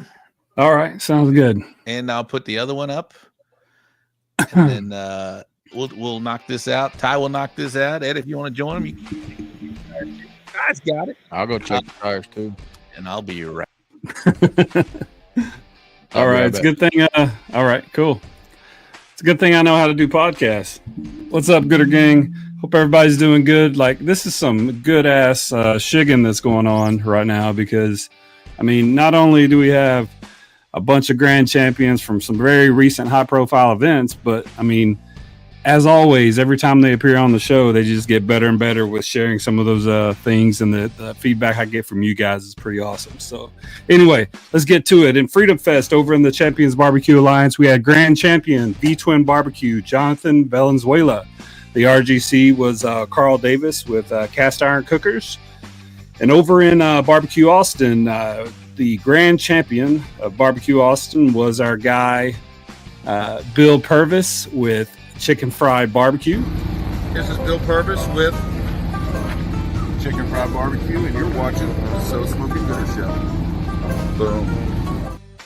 We'll probably see that. We've seen that a lot in the last couple of weeks. We'll probably see it more going forward. And then the RGC over there at BBQ Austin was Anna and Scotty Bryce with East Texas Smokers. All right, over in the IBCA, the 12th annual Burning Meat Cook-Off, grand champion was Raul Gonzalez. RG3 Smokers. The RGC was Leroy Barrera Jr. with Dig In Barbecue. Over at the Lola VFD Cook-Off, we had grand champion with Randall Kidrick with Hideaway Ranch Cookers, and the RGC was James Brooks with Boss Barbecue. Over at the 29th annual CHTR Barbecue Cook-Off, the grand champion was Charles Kramer with Lone Star Smokestacks, and RGC was Bob Bryant with Do No Harm. This is funny. Over in Outlaw, thanks, Case. Kaufman County KCJLS Cook-Off, the grand champion was Nate Bocanegra. Junior Mafia Cookers, RGC was Juke Moreno, Texas Country Barbecue. What do we got next? KCBS, the Sip and Swine Barbecue Fest. The grand champion was our boy Jordan Kilpatrick. Seen him on the show a couple times with Janky Leg Barbecue. And the RGC was Kokomoke Smoke Barbecue. I don't have the name for that one. I think that's going to do it for the wrap-up recap. What do we got to do now? The upcoming events. All right, in the Champions Barbecue Alliance, the upcoming event, we got the Barnyard Cook-Off in Weatherford, Texas. That is a Texas State Championship. We got the Christine VFD State in Christine, Texas. That is a state championship as well. This is what I like to see when most of these cook-offs for all of the sanctioning bodies are actually state championships. That's good stuff for cookers. I like that. That's what cookers want. It's what cookers need. Second annual Yellow City Barbecue over in Amarillo, Texas. And the Taste of Tejas Barbecue Cook-Off in Hidalgo, Texas. All right, don't forget, we had at the beginning of the show, the All Fired Up. Now they are going to pay the top 10. So not only is it a $15,000 guaranteed payout, they've got all the extra events, and they are going to pay the top 10. You saw that in action here. Democracy works, and so does the So Smoking Gooder show. Appreciate that, Gooder Gang. The promoters are listening. All right, over in the IBCA, the 12th annual Grinnell Hall Barbecue Cook-Off in Yorktown, Texas. We got the 9th annual Guns and Hoses Cooking for Kids in Wichita Falls, Texas. That's a state championship. Brews, Use, and Barbecues, San Angelo, Texas. That's a state championship. And the IBCA Spring Fling Battle Barbecue in Montgomery, Texas. Over in the Outlaw, we got the Red River Classic Annual Barbecue Cookout in Ardmore, Oklahoma. That is a state championship. And the Spring Shindig and Shenanigans Barbecue in Lampasas, Texas. Oh, Lynn Lampasas. You know them girls from Lampasas. In Lone Star. Last slide, Rattlesnake Roundup in Sweetwater, Texas. That's the state championship. In the Kema Elks Lodge Barbecue Cook-Off in Kema, Texas. That'll do it for the Uvalde, Texas Cook-Off. I'll get this wrong. The upcoming events segment, and now I'll send it back to Rob. Try to use your voice, brother. You are hired, my man. Oh shit, I forgot KCBS. Over in KCBS, we got Smoke on the Shores Barbecue Championship. I think the asterisk means that's a state championship for Tennessee, Rob, or gotcha. Danuba's Barbecue and Brew Fest in Danuba, California. The University of Arkansas Barbecue Cook-Off in Fayetteville, Arkansas, and the Back Porch Jam at the Hillsboro in Dover, Florida, and the Masters Barbecue Challenge in San Jose, Costa Rica. Oh, shit, that would be awesome. I was in Costa Rica last year. And, yeah, the asterisk, as you can see, depicts a state championship. Ty, excellent job. That is the Briscoe Ranch Cook-Off at the Crossroads upcoming event segment done by producer Ty. And we also had the Bull Printing Wraps and Graphics wrap-up recap also done with producer Ty. that may be Ty's job now. Great job, Ty. Y'all give it up for Ty, Gooder Gang. That was his first time to do the rundown of both of those. Good job, Ty. It's Excellent. the producer. Producer Ty in the house. All right. Let's get Eddie's not back, but let's get Bill in and Ty, because Ty hired, Rob fired. Yes, absolutely. Clap, clap, clap from Firebox Barbecue. What'd you think of that, Bill? Man, I think it's great. You know, Ty did an awesome job, man. And chicken fried's got an opening if you ever get fired. You know, we could use dropping Wes. Any, you know, he's on probation as is. Right, you dropping Wes or Fred? Yeah. Mm-hmm. I'm calling. What is it? Somebody said Fred with Wes, or I don't know what it was. They combined the two together. It was hilarious. I love it. Tony's like, well, that was a decent fat for him. You pleased Tony, Ty. Bill Fire West, says Daddy Dutch. Ty, that's why I brought you on before we all had to go kick the tires, but you got Bill Purvis. You wanted to ask some questions. Well, yeah, I mean, it's more like it's kind of an observation. Like, okay. You know, we've seen the international, you know, delegation that you took to Australia. We saw, you know, all the diplomacy that kind of came from those relationships.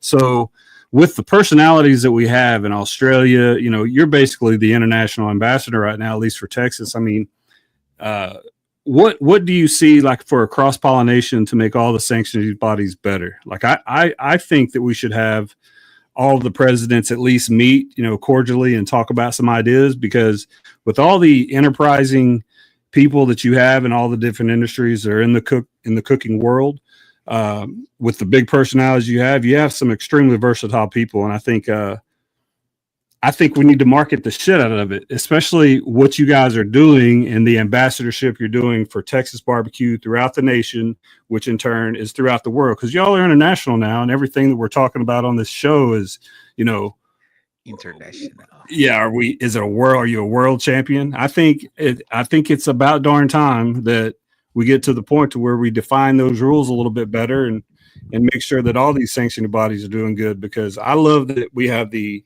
you know, Texas State Championship with most of these contests or state championships now. I love that legislative people are getting involved, because I said this to Dennis, like, there's a huge delegation of voters that are in barbecue or that are in and around barbecue. So I think it's good for the presidents of these sanctioning bodies to know who their legislative points of contact are. That's how big I see it. Yeah, that's the observation. What's your take on that? Well, I think pride is a killer. You know what I mean? There's a lot of pride, and you know, people are very prideful about the sanctioning body they support. You know, and the less prideful we can be, I think the better off we're all going to be. Because, man, I was talking to somebody. If you go to a 30-team cook-off, there's no way one judge can judge 30 briskets. So to get to that first place brisket, it's not like there's not a sanctioning body in the world that can sit there and have one person judge all the briskets, or, you know, all the ribs. So, man, they've all got different, you know, what you say, pluses and minuses. And I think, you know, competition breeds improvement as well. So, you know, with so many different sanctioning bodies, and, man, don't think for a minute that every sanctioning body isn't looking at the next one and seeing what they're doing. I mean, I can speak for CBA. I'm the vice president of CBA. You know, I mean, KCBS had 180 stickers and, you know, perfect scores for, you know, 700 and 180 stickers. And, man, that's a great idea, man. Let's not get our pride get in the way, man. Celebrate these cooks that get a perfect score. Celebrate these cooks that have a great, you know, so, you know, obviously our scoring system's a little different, but, man, everybody can tell that we took that idea from KCBS and gave 200 stickers, and we've got our 777 club. So, man, and I think all of us sanctioning bodies, man, we up the game for one another, you know. And, man, me, myself, I'll cook any of them. I mean, I just happen to be kind of chasing points in CBA, so most people will. But, man, if there's not a CBA, I'm not opposed to, you know, cooking an IBCA, a KCBS, or any of them. And I think all of them are run by volunteers. So everybody's trying to do, you know, they're trying to put out good work and good product. But I do think we all need to look and learn and and have a little, kind of reduce the pride that if you see something working well in another sanctioning body, and man, I get it. Everybody wants to kind of beat their own chest or their own flag, but man, let's all learn from each other. I doubt you'll get us all in a summit together, but man, I know Rod Gray, the CEO of KCBS. Man, I've got his phone number, and man, I've talked to him. He's got sauces and rubs. I've got rubs and sauces, and we share a co-packer, if you will. So, man, there was no problem him talking to me about the co-packer before I started using them. So, but yeah, and the same with butter. I've got all kinds of time for butter. I went by his tent, man. Everybody's butter's not getting paid to be the president. So, but man, we're all human as well. None of us are perfect. We've all got egos, and man, at any time, any one of us can get rubbed the wrong way and maybe say something we shouldn't. So, man, it's just try to all get along and try to overlook each other's defects, if you will, and man, get more people cooking. So that's just my take is, man, try to look at the positive of each one. And IBCA's made a bunch of changes. There was a time there where, man, they were getting beat up, and man, you don't see a whole lot of people beating up on IBCA, which, man, is great. So you can go to their contest, and I think they've implemented a new scoring tool with the Scantrons, and man, it seems to work really well. So, and I think it's, like I said, everybody looking at each other and seeing what they can learn from one another to make barbecue better. There are certain people that don't want to cook pork. Man, they don't want to do 4 meats. They want to do 3 meats, and they want 1.5 turn-ins. Well, man, they want to, man, you got to put this many ribs, we're different, man. You can turn the ribs upside down if you want. It doesn't matter. We don't care. We can do whatever chicken you want. So, man, you pick what's comfortable for you at that moment, and it may change. You may find yourself, man, I want to go. I know for me, I started out in IBCA, and man, I wanted a new challenge. And not that, I felt bored with IBCA, but man, I wanted to see how I could do at KCBS. So I remember I finished third. This was well before CBA came aboard. I finished third in IBCA points, and Lee Hickle was like, man, I think you'll finish first next year. And I said, man, I'm not going for first next year. And Lee's like, do what?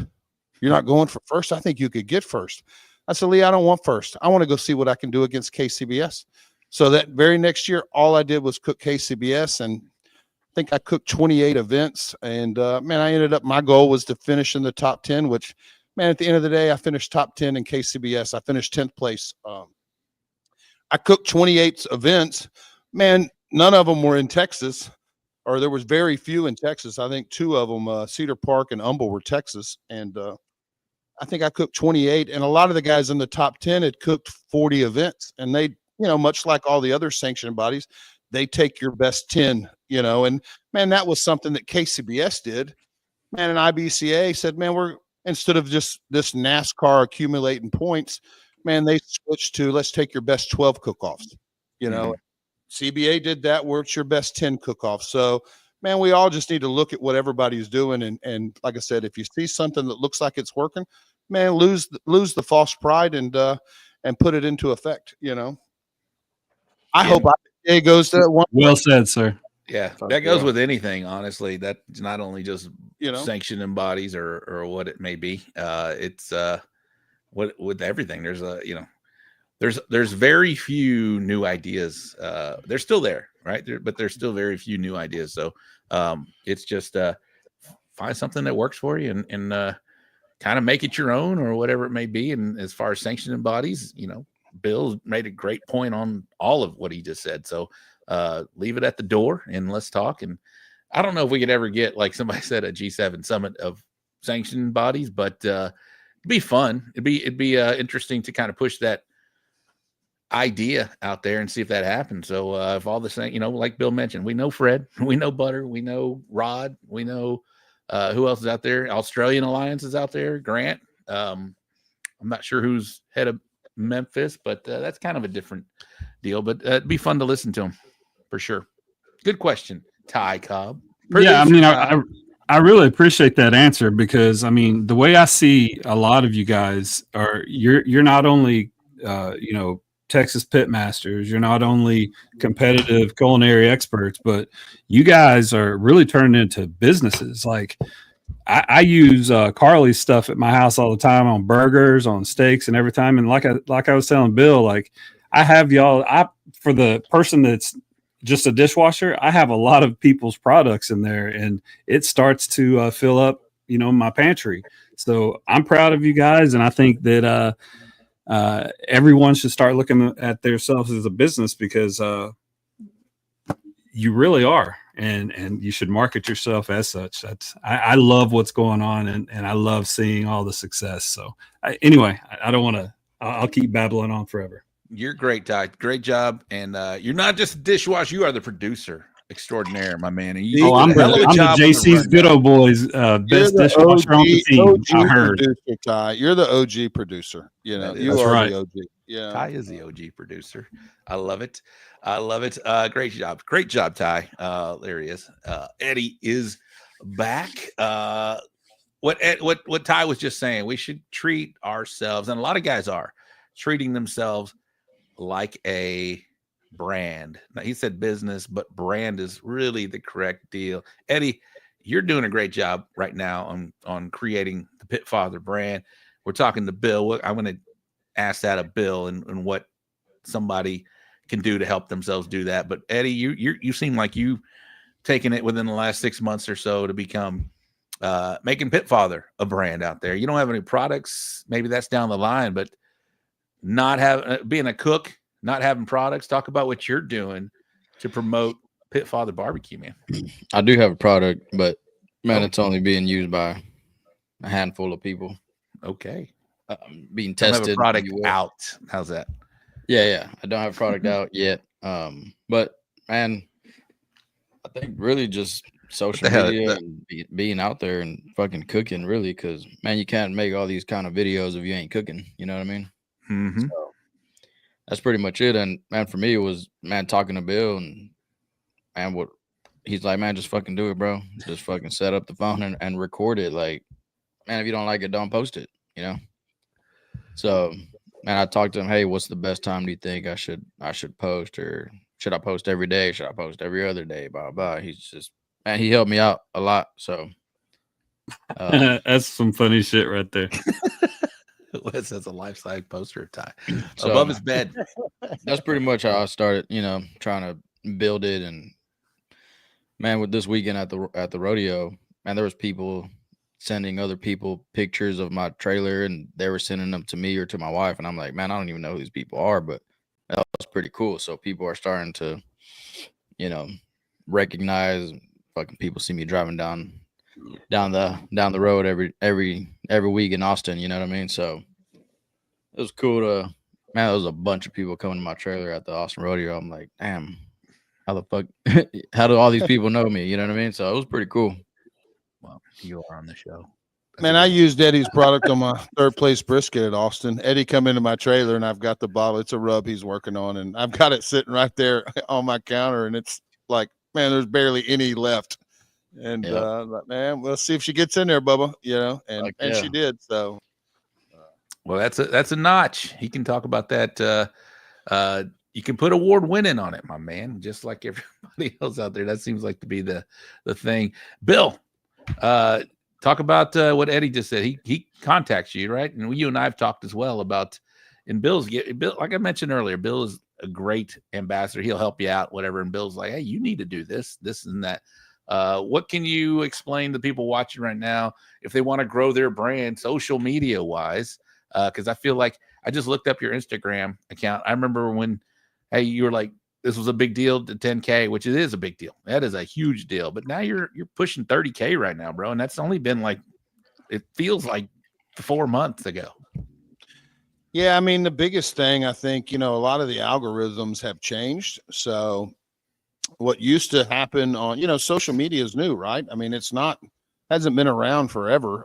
So I think historically, even Facebook, and you guys have seen it, I'm sure, in your own feeds, that, man, if I used to be into hunting and I'm following a bunch of hunting channels or hunting, and all of a sudden, man, I cliff dive into barbecue, I don't go back and unfollow all those hunting channels. No one does. No one goes back and, man, let me unfollow all the stuff I'm no longer interested in. So the people that own Facebook, that own, they do a good job of figuring out what you want to see. So they know you almost better than yourself. But so they're going to put stuff in your feed that they think you want to see. You're going to be friends with people on Facebook that you may not ever see their posts because, man, you don't really interact with them, so the I think the algorithms have changed to be more of a, what gets your attention, and you don't necessarily have to have 20 or 30,000 followers for a video to do well. If you put out good content and you put out content that's valuable, that people want to watch, or it just could be funny, something entertaining, something that actually people want to watch. And I think for us, for barbecue, people are always looking for a silver bullet of, man, how can they improve? We're all in this barbecue game, and man, everybody wants to win, and hence why I came out with the show Shig and Fried. Everybody's trying to shig, everybody wants to shig something. So if you can give some kind of value in a video that keeps people engaged, man, Instagram figures out that, man, people want to watch this. I know for me, if I cut a brisket, if I'm slicing a brisket, man, people like watching people slice briskets. So my reels and stuff on Instagram, if I'm cutting a brisket, people stay and watch it. So they end up pushing that out to more people. And I think, that I've heard it said that, man, when you post on Instagram, it's only going to show it to a small portion of your followers. And if your followers like that, and engage with that, then it will open it up and start bleeding into more people, unfollowers. But man, if you post something that no one likes, man, ain't gonna show it to nobody. So you've got to figure out what people want to see and what keeps people engaged. And usually it's posting something of value. I did a brisket trim video when I was trying to get my YouTube over, and man, I did a full trim showing exactly how I did it, man, and it got thousands of views and thousands of watch time because people were paying attention to, man, how I trim a brisket. Mm-hmm. So, man, that's the secret. And that's the secret with all of them is put out valuable content. And if you can put valuable content, man, I think, and be consistent, they also, these Instagram, the Facebook, man, they're selling ads to people. So they want to push people that are constantly posting, when you say be consistent, are you talking about daily, every day? Man, as much as you can, 3 times a day. And if you can, as much as you can, whatever your time allows or whatever content you have. And for us as cooks, man, we're out there, at least the guys that cook most weekends, man, it's content heaven. There's all kinds of food, a lot of us are turning in good looking barbecue. And man, if you're a guy that doesn't want to post your boxes and doesn't want to show other people, man, you're probably not going to get a lot of traction. But if you show your boxes and show your, get kind of a look inside some of your trailer, man, show how you trim. Eddie's done pork trims on, he's done a lot of different stuff, and man, his stuff is growing, and man, we all share. Fred, that's how he learned. Fred, that's how I learned to trim a brisket. No, but yeah, I mean, just put stuff out there, and you don't know I put a 8-second rib video when I was at Carfest. It was only 8 seconds. And that video, man, I didn't talk. I just put some little bullshit music with it. That video, through the analytics on Instagram, I got like 8,000 followers off that. It was just a rib box, like 4-on-4, parallel to the hinge. It had my rib grind on it, and man, it looked good. The ribs looked good. But that video got, I don't know, 1 million views. And I can tell that from that one video, 6,000 people ended up following me from that one video. Yeah. Some of the things that I have to that I've mentally thought about and overcome, and I need to do more. I need to do videos basically is like I see Eddie doing a trim video. I've seen Fred doing a trim. I've seen you doing a trim video. I've seen everyone that I know doing a trim video. But picture it like the freaking galaxy, right?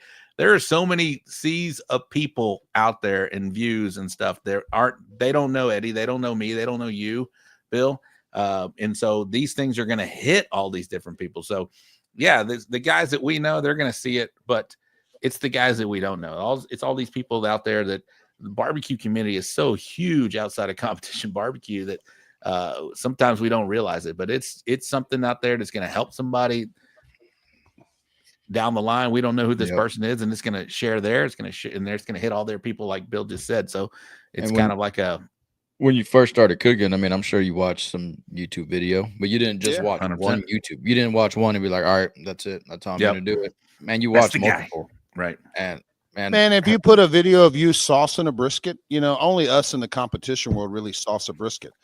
Man, I put videos out with brisket with sauce on it. Man, the comments go crazy, and man, if there's engagement in the comments, man, they want to. Oh, this is terrible. This is not a Texas brisket. Man, they keep pushing it out to more and more people. I think it is. Man, I love it. I love the haters. Yeah, man. All it does is propel it even more. So that shit pisses me off, bro. I'm fucking sitting there watching. No, Eddie, man, these motherfuckers. He gets off. I'm so close to. I bet Eddie would have a hard time with the haters. Man, I love it. I love it. I had one yesterday. These are terrible. These ribs are terrible, and I just posted the Austin trophy. I said amateur. These are totally an amateur screwing up ribs, and man, I posted the trophy and said amateur, huh? So every once in a while, I'll get in there and kind of poke at them, but for the most part, clap back. Man, I love all the death threats and hate mail. Yeah. Man, I don't care about the hate on mine, but when I see it on Bill's, like I'm like, you motherfucker, like. This guy's like talking shit because Bill used 4 rubs on the fucking brisket. Like, bro, 4 rubs, fucking rookie. Shut the fuck up, bitch. Well, That's what you want. That's what you want. I mean, unfortunately, that you want comments, you want engagement, and man, the algorithm doesn't know if they're bad or good. It just wants comments. So the more, man, I've heard people misspell things on purpose. Just so people in the comments go, oh, you spelled Google wrong, and oh, you spelled Google wrong. Oh, you spelled this wrong, and ding, ding, ding, ding, ding. Man, it's more visibility. So. Lorenzo, let the hate flow. What's up, my man? Thanks for watching. Sean Trainer, I saw Micah's in the comments. He said, "What's up, fuckers? What's up, man?" Yeah. So what you were talking about, we have Content Haven, right? We got a bunch of content. If you're filming while you cook, especially if you're cooking, lot often, right? And I contacted Bill. He was on his way to San Francisco, I believe, and I was like, Bill, that's a great picture of that chicken. He goes, oh, I just found it on my phone and posted it, and there it is. He goes, I don't even remember where that was from. That's the point. You got so much of this content out there, and so like Bill just said, post. And who knows what's going to catch? That's the beauty of this thing. Who knows what is going to go viral or just become this thing? You don't know. Like we can edit, we can do all this other stuff and take all the time, and you're like, all right, you pose, and like you watch it, and like nothing.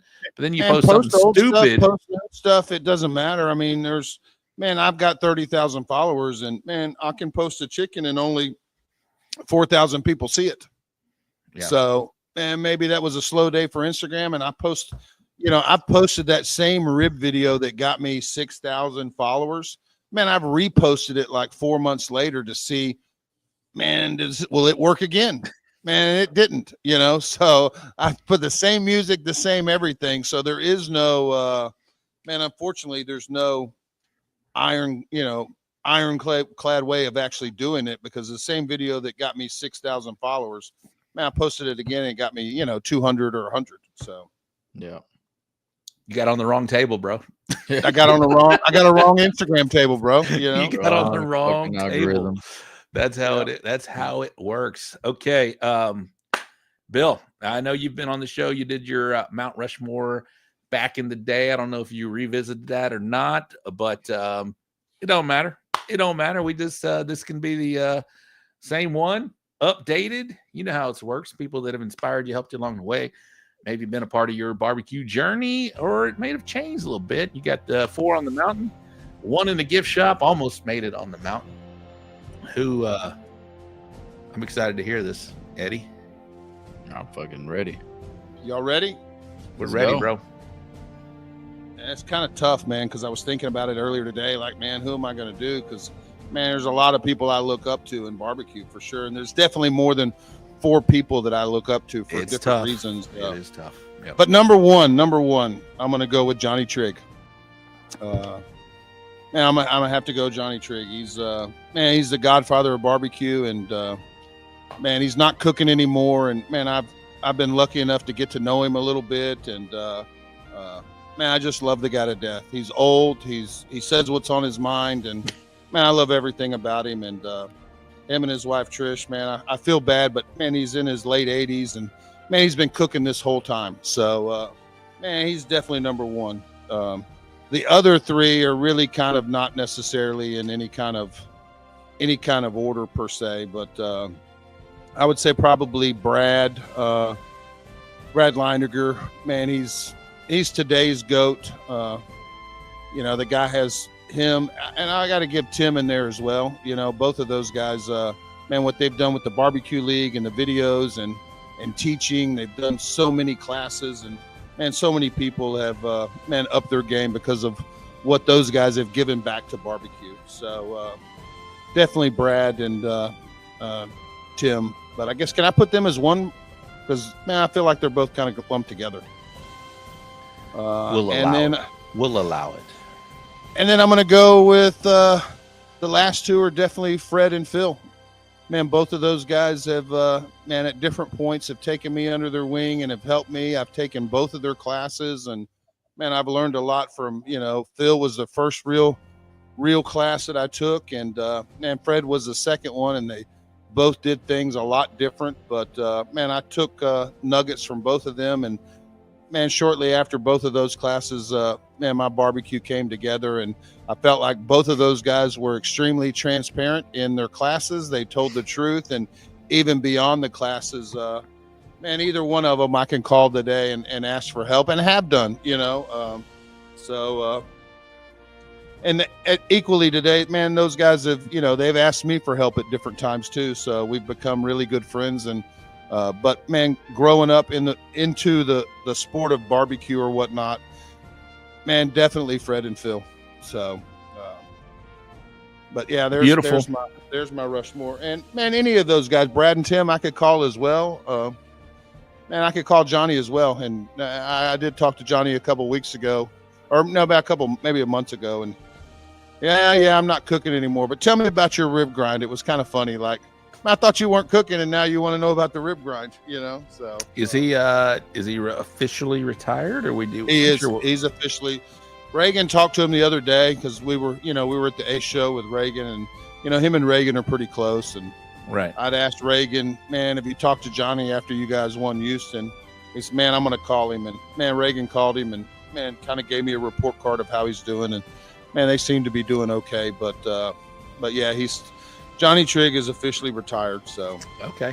Last week we had Reagan on the show along with Josh after winning the Houston, and he called me the next day and he said, "Hey, I'm sorry, I left one guy off my Mount Rushmore." And he said, "Johnny freaking Trigg." He goes, "Please make that note on there." And I said, "I got you."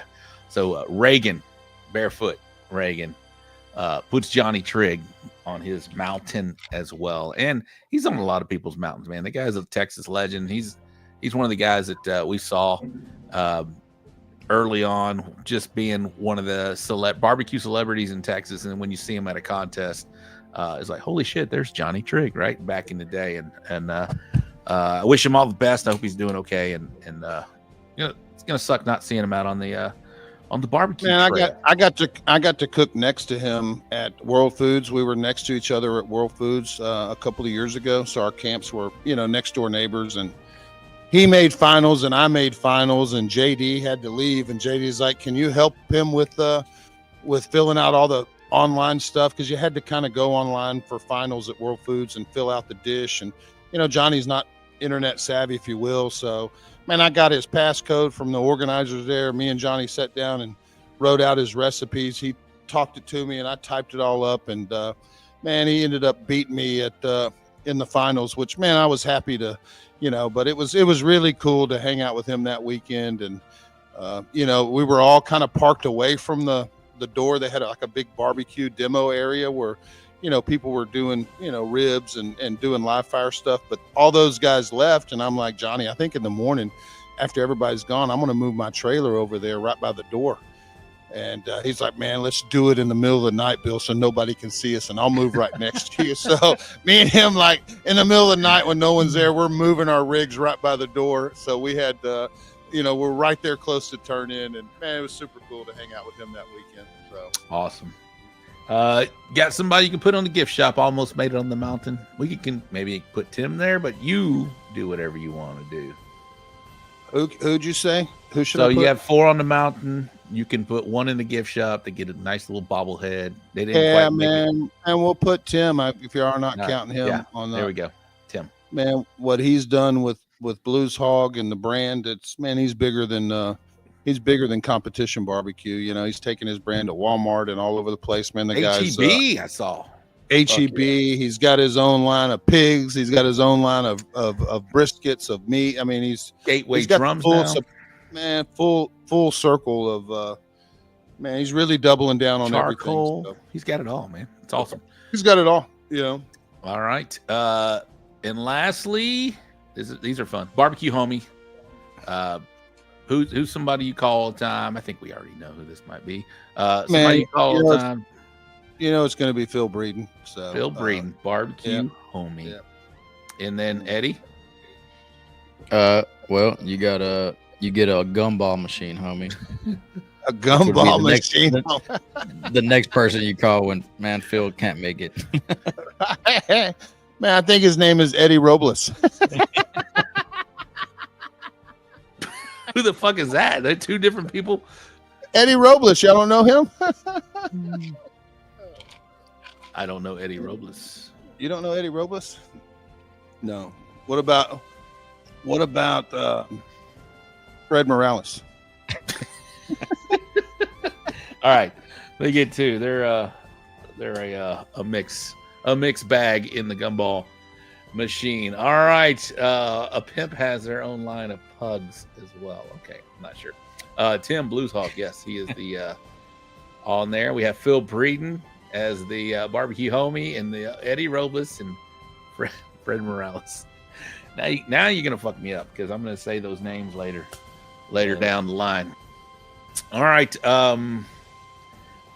Bill.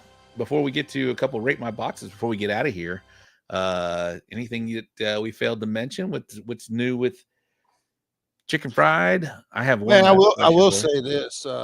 So, man, as kind of said earlier, man, I've launched into Home Depot. I'm in like 900 of the 2,000 stores. If you're in Home Depot, I mean, getting into Home Depot is one thing, but man, my co-packers, man, there's 12 of us that are in there. So, and at some point they're going to go through analytics and see which one sells the best, and that what they might make it. We're all on a cart, and that might be what makes it to the actual shelf. So, and if you see it in Home Depot, snap a picture, make a reel, put it on social media. I'll share it on my page and buy it. I want to buy it. I want to stay on the shelf, you know. So getting there is one thing, but staying on the shelf's another one. So support small business.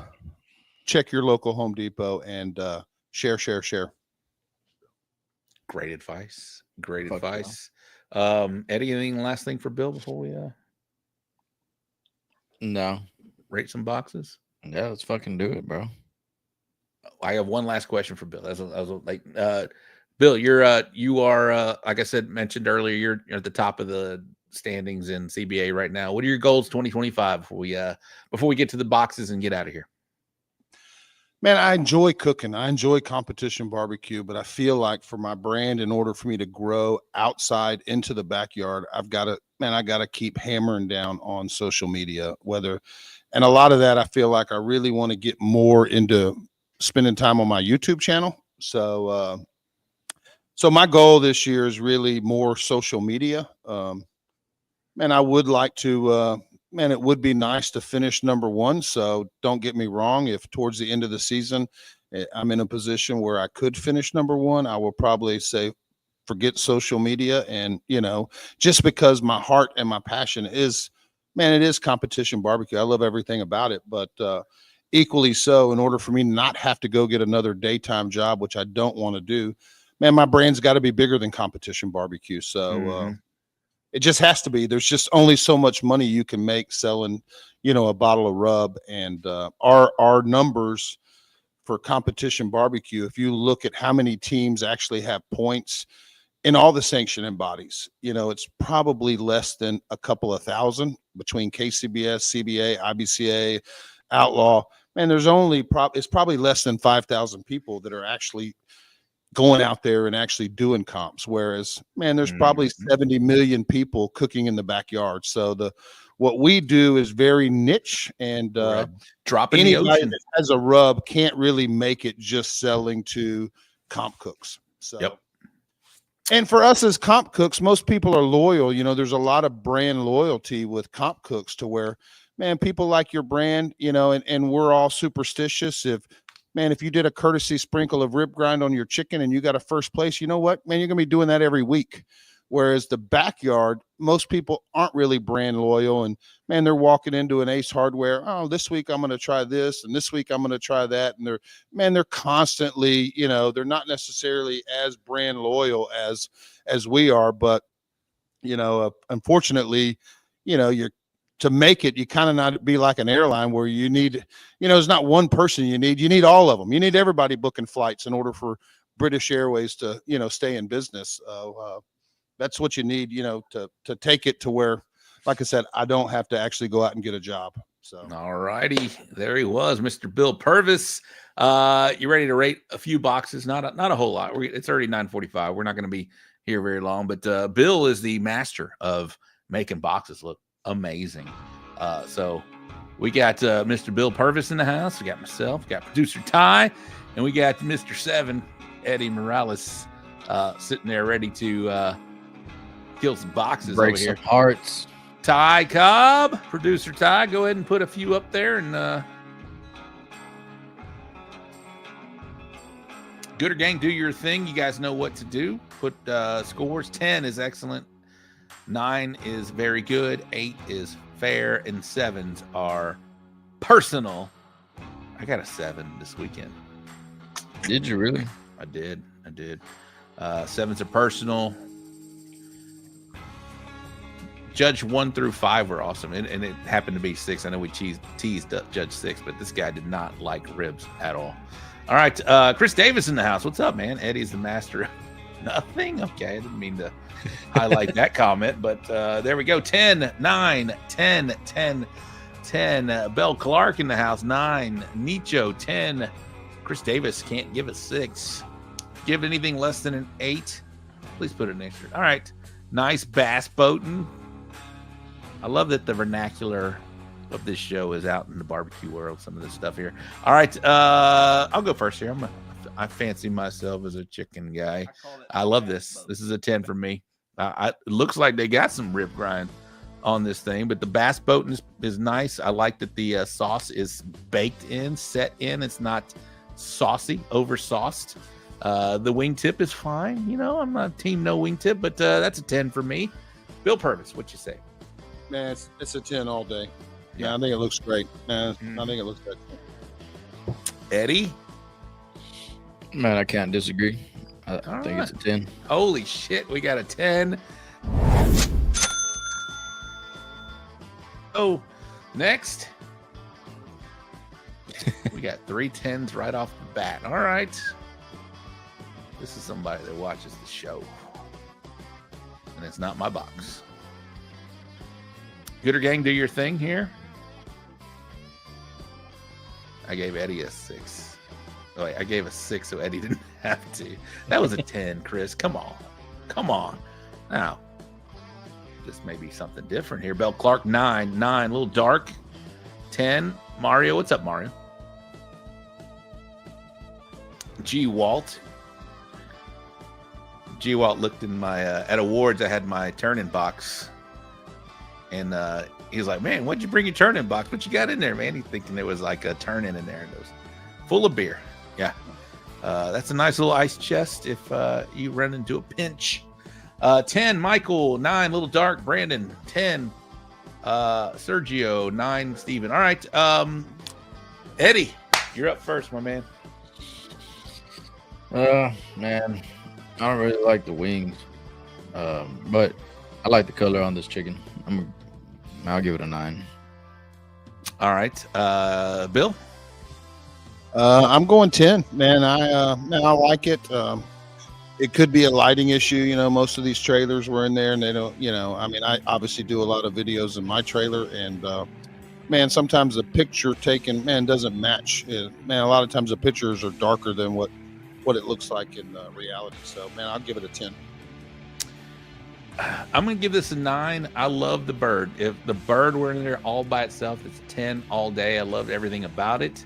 Obviously no wingtip. I love the set sauce, but these wings are killing my vibe here with this whole thing. Not the placement, just the darkness of them. They just look a little over, a little crunchy, maybe a little charred. Too much char. I mean, a little burnt. 9 for me. It's probably a first place bird though. 9 for me.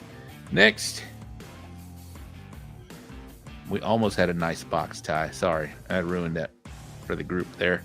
Obviously a pork box. I like how we're blowing through these real quick. Let's go. Let's go. Like the color that was on the chicken from Sergio. Gooder gang, let's go. Let's go. It's got a bat wing. Yeah, have a little bat wing on that thing. How about the pork, guys? Let's go. Put your scores down. 8, 9, 8. Bell, anything 8 or lower? Give an explanation, please. Steven, 8. Is this an X-rated box? No. A lot of booty holes. Is that what he's saying? A little booty? Looks like vagina. Oh my God. I don't know what their Instagram it's barbecue, and then I don't know. Like Tony, I don't know what his Instagram feed feels like. So he's like, all right, 9 reminds me of her. Okay. All right. A lot of that. So we got a lot of 8s. Not a lot. We got couple 8s, a lot of 9s mostly here. I know her. Whole collars. All right. I'll go first here. It's a 9 for me. I can't give it a 10. I do like the placement on here, but those aren't the true monies. The right side looks perfect, honestly. Right side looks perfect. Left side, a little different. I can't give it a 10. It's a 9 for me. Bill, wake up. Yeah, I'm going 9. It's man, they've turned in the collars, not the true money muscles, which, man, it probably doesn't hurt it in the score because most of the judges, man, they don't know the difference. Don't know. Right. They don't know, and man, it probably scored great, but just me personally, which probably doesn't matter to the judges. Man, I don't like those seams in there, the ones on the left that kind of look like it's got some cooked in sauce or whatever that is in between the maybe the tubes and the money. Looks like some chocolate. I don't like the way that looks, but that's just me. But I still give it a 9. So yeah. Right side looks perfect though for me. Yeah, I mean, it would do well. Eddie, I don't like it. I'll give it a really low 8. Okay. Borderline 7. Not a true money muscle. Learn how to trim it right. Yeah. Take Bill's class. All right. Next, we'll do just about 4 more time. We'll get out of here. We'll get out of here right at 10 o'clock. We got a bird. Another bird. Just a bird. Say that because it looks horrible. That's our Marine, Mr. Chris Davis. What's up? G-Walt 10 on this bird here.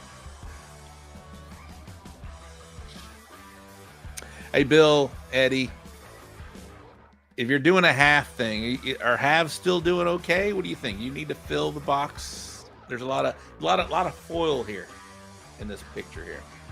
Now, I cooked a half at Austin Rodeo. So all I turned in was a half, and it got 3rd. All right, there you go. Yeah, for the first time ever, I put wings in the box with a half, and it got 12. So you got 12. There you go, bro. 9. Foil is a 7. Well, I mean, we're not judging foil, but it is part of the whole package. 10. So a lot of 9s, a few 10s here, no 8s. Somebody said 8 pulled sauce. I don't see any pulled sauce. I'll go first here. I'm going to give this a 10. It's a good looking bird. It's laid in there correctly. I like the viscosity of the sauce. It's not too saucy. It is baked in. The bass boating, you can see it looks in there. If you got up close, I'm sure you'd see a little more bass boating. It's a 10 for me. Eddie. Man, I love the color. I love the definition. I'll give it a 10. Okay. Bill Purvis. I'm giving it a 10. I think it looks great. Holy shit, we got 2 nice boxes. That doesn't happen very often, Bill. First place in Senton last week right there. Oh, there we go. First place in Senton. Nicho. And I did say viscosity. Way to spell it correctly as well, Fred. All right, next. Damn. Are these boxes from last week, or did people just cook really good barbecue this weekend? That's what I'm talking about. I mean, I'll go first. 10. That's a good looking box right there. If I'm going to critique anything, I would say nothing. Looks good. A lot of 10s all day. Donnie in the house. 11, Sergio. Damn it, boy. 10. Bill, is this your box, Bill? No, I'm gonna give this one an 8. I'm just kidding. It's definitely a 10. It looks great. Man, I think it looks great. I want to eat it for sure, man. Is this Eddie's box? Is this Eddie's box? No. Okay. Nope. But Eddie will do that sometimes. I'll give it a 10 too. That's 3 nice boxes tonight.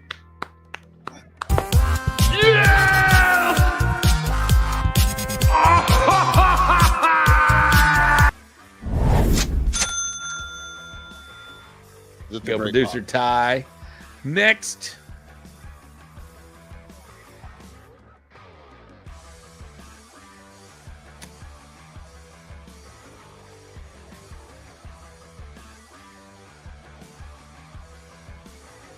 That was 25th at CBA Worlds. Okay.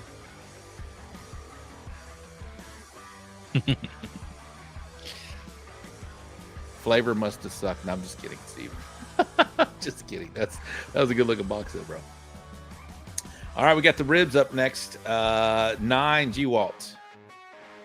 First comment from the Gooder Gang. 9 Foster. What's up, Steven? Pearman with a 10. Twisted D10.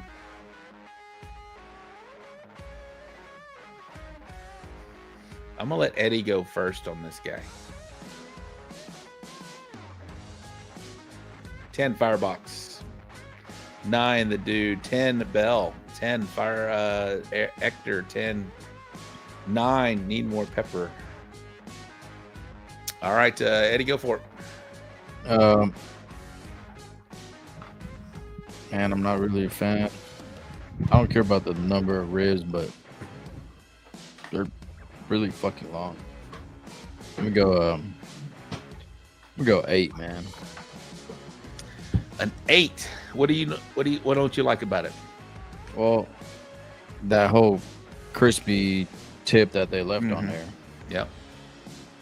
And can't really see any bass bone, but man, yeah, it's really the crispy fucking burnt part on the end that, man, they should have came off.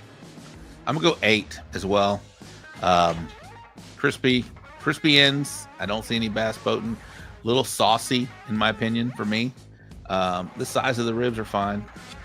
There's some thick ass ribs. I hope they're tender. Can't give it a 9. It's an 8 from me. Bill, you're up.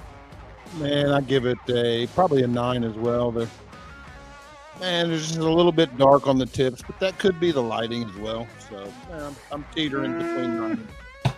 So. Okay, you could use a little more rib grind, really, truth be told. So it does need some rib grind. That's for damn sure. Need some bass boating.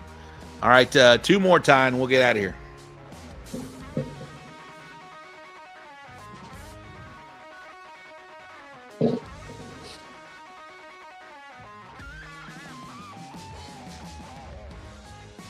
All right, Gooder Gang, 2 more, and we're getting out of here. It's right at 10 o'clock.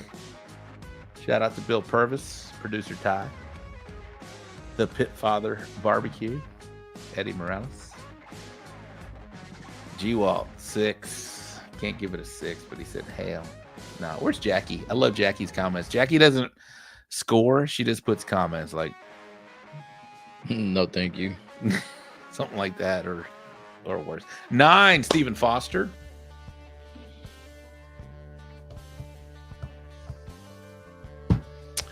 8, that's too many options. That's a good comment there, Steven. G Walt, that's Brandon's. How many is too many options? Well, there's 4 options right there. Someone trying to copy my pork boxes. They're copying the wrong person. That's a bold statement, Brandon. 8, a little messy, dark chunks. Darlene said, ugh, 7. What's up, Darlene? I know you're watching on television, says Donnie. Thank you very much. 8, too busy. 8, good enough, I guess. Okay, I'll go first here.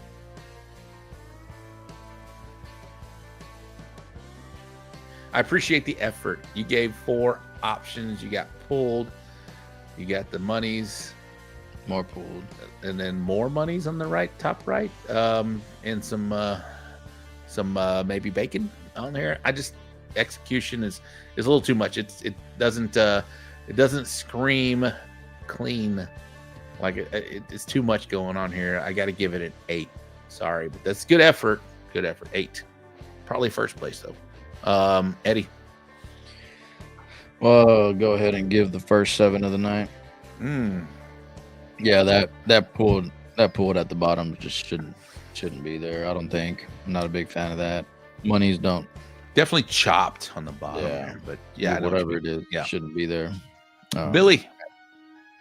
Man, I think I'm probably going to go 8 as well. Man, I think they obviously took some time to build this, but man, I feel like that bottom right section is like a hole. Like, man, maybe they had a whole bunch of chunks that they were going to stick on top, but man, they ran out of time, and man, there's like a void on the bottom right. So, yeah, it kind of blends in there. All right, a little bit of bacon on top of it, but hey, I think last box of the evening. Thank you, Gooder Gang, for sticking around for 2 hours as we do this show pretty much each and every week. We had another chicken box here. We'll let the Gooder Gang make their comments. I'm going to let the guest of the evening go last here. I'll go first. Eddie will go second. What's up, Serge? Serge is doing well. Shout out to his show as well. Beyond the Smoke on Monday nights. Shane LeClaire for now. I don't know what that means. Brandon said check the CBA pork rankings. Let's check them out. I mean, Brandon must be up there if he's at. It's called top 3. Cast iron cookers, the Pit Father, and LC. All right. In the way too early. I love these though. This is fun. This is all right, here we go. Stephen Foster 10, Bell Clark 10, 9, little too light. Okay. 8 needs more bass boating. 9, the dude. G Walt said he's 6th in pork. Ricardo Nieto, nice color, more bass boat, 9. Sergio 10. All right, I said I will go first on this box. I can't kill it. It's a 10. It's a 10. I would like a little darker in color. Maybe I don't know what sauce you're using here. A little darker. I could also use a little more bass boating, but I do see the bass boating. Put a little more rib grind possibly on this bird. I'll still give you a 10 because it's the last box of the night. Eddie. I'll give it a 9. Nothing behind that? No, I just don't really like the way it's laid. I don't know. It looks a little weird. It's that wingtip, isn't it? No, something. I don't know. Maybe. I'm not team wingtip or no. I know you do both, bro. It's like whatever. Yeah, I don't give a shit. Whatever you feeling that day. I cook one with the wing and one without it. Bill. I give it a 10. I think it looks great. Yeah, I'm not. I'm not mad at it. I'd be happy with it. It's got nice curves on it. Stephen Rosicki, 13th in Austin, tied with 12th, which was Eddie Morales in Austin. Good bird, Stephen. All right, that is going to wrap up the show for the night. Shout out to get in here, producer Ty. I appreciate you, man. Is there anything you want to add on the show tonight? How'd you feel about it, man? I mean, here's what I love. It's like I love when we start talking about, higher level functioning with. I did mean branding. You were right. I meant branding, but I was thinking that people need to start thinking about the business that they can become with making their brand something on social media. So look at what Phil's doing. Look at what everyone's doing. Your algorithm will show you what you want. Use those hashtags. Use those ads to get in those certain groups that will feed the algorithm to liking the stuff that you like. Like people love that cutting brisket and stuff like that. My algorithm is full of that. So pay attention to that stuff and grow your brand and think business minded, because that's what you teams are. You're a brand. Eddie, go for it. Any follow-up comments before we get out of here? No, I mean, man, Bill, keep doing your shit, man. Keep cooking. And man, what he said about all the sanctioning bodies, man, that was spot on. That was it, man. That was a good statement there, and hopefully somebody listens, or not somebody, everybody listens. Yes, star of the show is Ty, even though he's an Army. Bill Purvis, let's get you out of here. Anything you want to, any shout outs or anything you want to give out, and anything we didn't cover that you want to mention real quick before we get you out? Man, I think we covered it all. Man, I appreciate you guys. Appreciate you guys having me on.